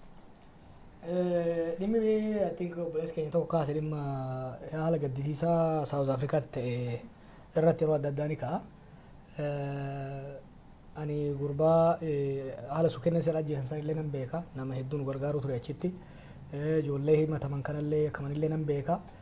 Dhimmi kun dhimma Oromoota jidduutti ta'e akkam haa goonu jennee gaafuma yakki sun raawwatamerraa hawaasa achi jiranii fi hayyoota achi jiran wajjin marii goonee jirra. Marii san irratti hundoofne obboleessa keenya ajjeefameefis haqa baasuudhaaf hawaasa keenya keessattis nagaa mirkaneessuudhaaf tarsiimoo hordofuu qabnu jennee waliin baafannee lafa kaa'annee jira. Qajeelfama takkaahuu karaa hawaasni sun lafa kaa'e. Hawaasni sun koree nama 8 qabu manguddoo irraa ijaare Johannesburg qofa osoo hin ta'in magaalota hundarraa walitti baasee poolisii Saawuz Afrikaa wajjin hojjetaa jira. Yeroo kanatti sadarkaa miidiyaatti hamma akkana jennee speekuleeshinii haasa'uun haqa obboleessa keenya ajjeefameetillee dabsuu waan taatuuf rakkoolee biraa uumuu waan taatuuf itti baha manguddoo sanii akkasumas itti baha poolisii dhimma san qabatee hamma agarrutti itti jarjaruun gaarii akka hin taane akkuma hawaasni keenya nutti dhaamen lafa kaannee ittiin socho'aa jirra. Dhimma baay'ee sensitiivii dhimma baay'ee nama gaddisiisu hawaasa keenya kan Saawuz Afrikaatiifis hawaasa hundumaa fi keessattuu maatii OMN'if waan nama gaddisiisudha jechuudha. Kanaaf wanni hawaasa keenya biyya adda addaa jiraniin dhaamsa dabarsuu barbaannu hammeenyaa fi miti dhugaa dhoksuuf osoo hin ta'in dhugaan akka baatuu fi warri akka hojjete abbaa fedhallee akka ta'u akka seeraan adabamuuf akkasumas dhugaan obboleessa keenyaa akka baatuuf nageenya hawaasa keenyaatis akka mirkanaa'uuf deemuun barbaachisaadha. Saawuz Afrikaan hawaasa xiqqoo addaati haala biyya saniitiin wal qabate godni abbuma keessa jiruuf ifayyan. Haala qabatamaa Saawuz Afrikaa uummata keenya kan Saawuz Afrikaatiitu beeka. Ana kan Minnesotaa jirurra obboleessa keenya kan bikka biraati godina Jimmaatirraa bilbila irra isaantu beeka. Kanaafi akka OMN'tti anis editarris waliin teenyee jara wajjiinis mari'annee wanni murteessine qajeelfama hawaasni achi manguddoon 8 filaman sun lafa kaan hordofuutu bu'aa qaba dhugallee baasa jennee waan itti aannee lafa keenya malee dhugaa dhoksuudhaaf miti waan isaan hojjetan guyyaa guyyaan hordofaa jirra. Har'a ganama kana islaama wanniitu jire mana murtiitu ture. Yeroo mana murtiitii bahan dajaneen bilbilee isaa wajjin haasee waan waliin jedhantu jira. Kanaaf nu obsa hordofaa jirra waan irra geenye gaafa manguddoon sunii fi poolisiin waan tokko irra ga'e waan isin beeksifnu ta'a jechuudha. Obboleessi keenya tokko I think Dubaay irraa bilbilanii OPDO'n aangoo qabattee waggaa ganaa ji'a tokko waggaa 3 obsaaf tokkoffaa OPDO'n eega aangoo qabattee amadii 27 kaleessa aangoon qabanne isima jalatti guddanne namni keenya maal akka ta'aa jiru naa galaan jiru erga taayitaa federaalaa guutuutti qabatte immoo amma ji'a dabree jira waan xiqqoo tokko gaafataa jirra beektu labsii yeroo muddamaa seeraan ala abbaan duulaa korojoo hatee dabarse tana uummatarraa kaasaa labsiin seera ala mirga ummata ajjeesuuti kan kenne kana godhuuni akkamitti yeroo gaafata rabbii isin yoo isdaadha command post nama 7 keessa 4 OPDO council ministera keessa harki wayyab isaani parliament already you didee ka kuffise OPDO yeroo labsii yeroo muddamaa kaasuudhaaf yeroo hangamii isii barbaachisa obboleessi keenya waggaa 2 kennaaf waggaa 2 kenninaaniif Itoophiyaa fi Oromiyaa illee hin jirtu people need to be serious gaaga'ama siyaasaa biyya san keessa seene kan sa'aatii 3 nama obsiisuu miti waggaa 3 dhiisi reefu obboleessi keenya gaafatee jira qabsoon nun maayila 42ffaa keessa seentee jirti maayila 42ffaa keessatti OPDO itti dhiisaa haa ciiftee raftuu haaraa galfattu jechuun ka du'ellee warri du'e warri ofirraa baafne illee ka'ee deebi'ee nu bira akka dabru kan nun dorgomaa jiru wayyaanee amma mataa qaqqabate hibernate godhaa jirti beek hin duune wayyaanee amma mataa qabatte dhiisati warri birallee beekta Oromiyaa tana beekta bulchuuf Oromiyaa tana saamuuf Oromoo tana irratti wayyaanee biraa ta'uuf kasalfii qabate alagaan naannoo sanii asii ka'eetiin Oromiyaa gaya fageenyi isa kun hunduu taraa qabatee nurratti wal dabruu jechuu kanaaf waggaa 2-3 hin ta'u garuu obboleessi keenya kan Haramayaa irraa bilbilan fakkaataa waan gaarii jedhe fardi osoo gulufu chaaja'anii garafanii jedhe Oromoon tun beeyta mammaasumaan dubbifette waan an guyyaa kana 7-2-3 haasa'u mammaasuma takkaan fite obboleessi kun osoo gulufu OPDO'n gulufutti hin jirtu bara dheengaddaa kuskusuu eegaltee turte xiqqoosi amma suuta gandara deemu jirti kana yoo kan itti dhiiftu taate OPDO amma silaa chaajettee garafuu dhiifte yoo itti dhiifte fe'aa wajjin ciifti fardi immoo koora wajjin ciifnan maal godha hin gangalannaan koora caccabsa fe'aa daaraa godha jechuudha kanaaf OPDO itti haa dhiiftuun kuni waan hin taane okay OPDO yeroo kennina obboleeyyan keenya har'a adoolatti du'e feennu yeroo kenneef kan mooyyaletti dhumaa jiraniif eenyu yeroo kenne ilmaan Oromoo manneen hidhaa keessa rakkataa jiran feennu yeroo kenne kuni waan hin taane waan hin fakkaanne waan fudhatama hin qabne yeroo wanni kennamuuf hin jiru waggaa 3 irrallee obboleessi keenya maal akka yoo beeyta waggaa 3 irraa gaafa isiin qilee dhayte isitti itti dhiisee qilee dhaytee yaanii nu qubalutti qabu deeman kanaaf akka OMN'ttis ta'ee akka nama dhuunfatetti kan itti dhiifnu hin jiru gara qulqullinni OMN koomii kakaasaa jira dhugaa kalee naayilsaat irratti baane san sirreessuu irratti hojjetamaa jira ni sirreessinaa xiqqoo nu obsa waliigalatti gaatiin dhimmoonni kan kana kanuma gaa guyyoota itti aanutti illee hordoftanii kan gabaaftan ta'a. Haa ta'u ayyan daawwattoota keenya egaa daawwachaatti kan turtan kun oolmaa Oromiyaa miidiyaa neetwoork irratti karaa feesbuukii akkasumas saatalaayitii isiniif darbaatti jirudha. Oolmaa Oromiyaa keenya har'aa tokko jennee naannoo dhimma warqii midrook laga dambii haareffamuu waliin wal qabate lubbuun namoota 2 wareegamuu fi namoonni 7 madaa'uudhaan wal'aansa argachaa akka jiran irratti fuulleeffanne tokko jennee jalqabuudhaan Oromiyaa fi Oromoon maatti oolte kan jedhu odeeffannoo bal'oo anii fi Raa'el kan gaazexeessitoonni Oromiyaa miidiyaa neetwoork iddoo garaagaraa qindeessan isin biraan ga'aatti tureera. Oolmaa Oromiyaa keenya har'aatti keessummaa godhannee kan dhiyaannes JAWAR MOHAMMED ture. Egaa oolmaa Oromiyaa har'aa kanuma har'aa kanasitti xumurru ta'a. Qophii kanatti aanuudhaan qophiin dubartootaa siiqqeen kan itti fufutaa sanas akka daawwattan gamanumaan isin afeerra. Gama teknikaan kan waliin turan Fuad Siraaj akkasuma immoo Faraan Abdul Salaam yeroo gaarii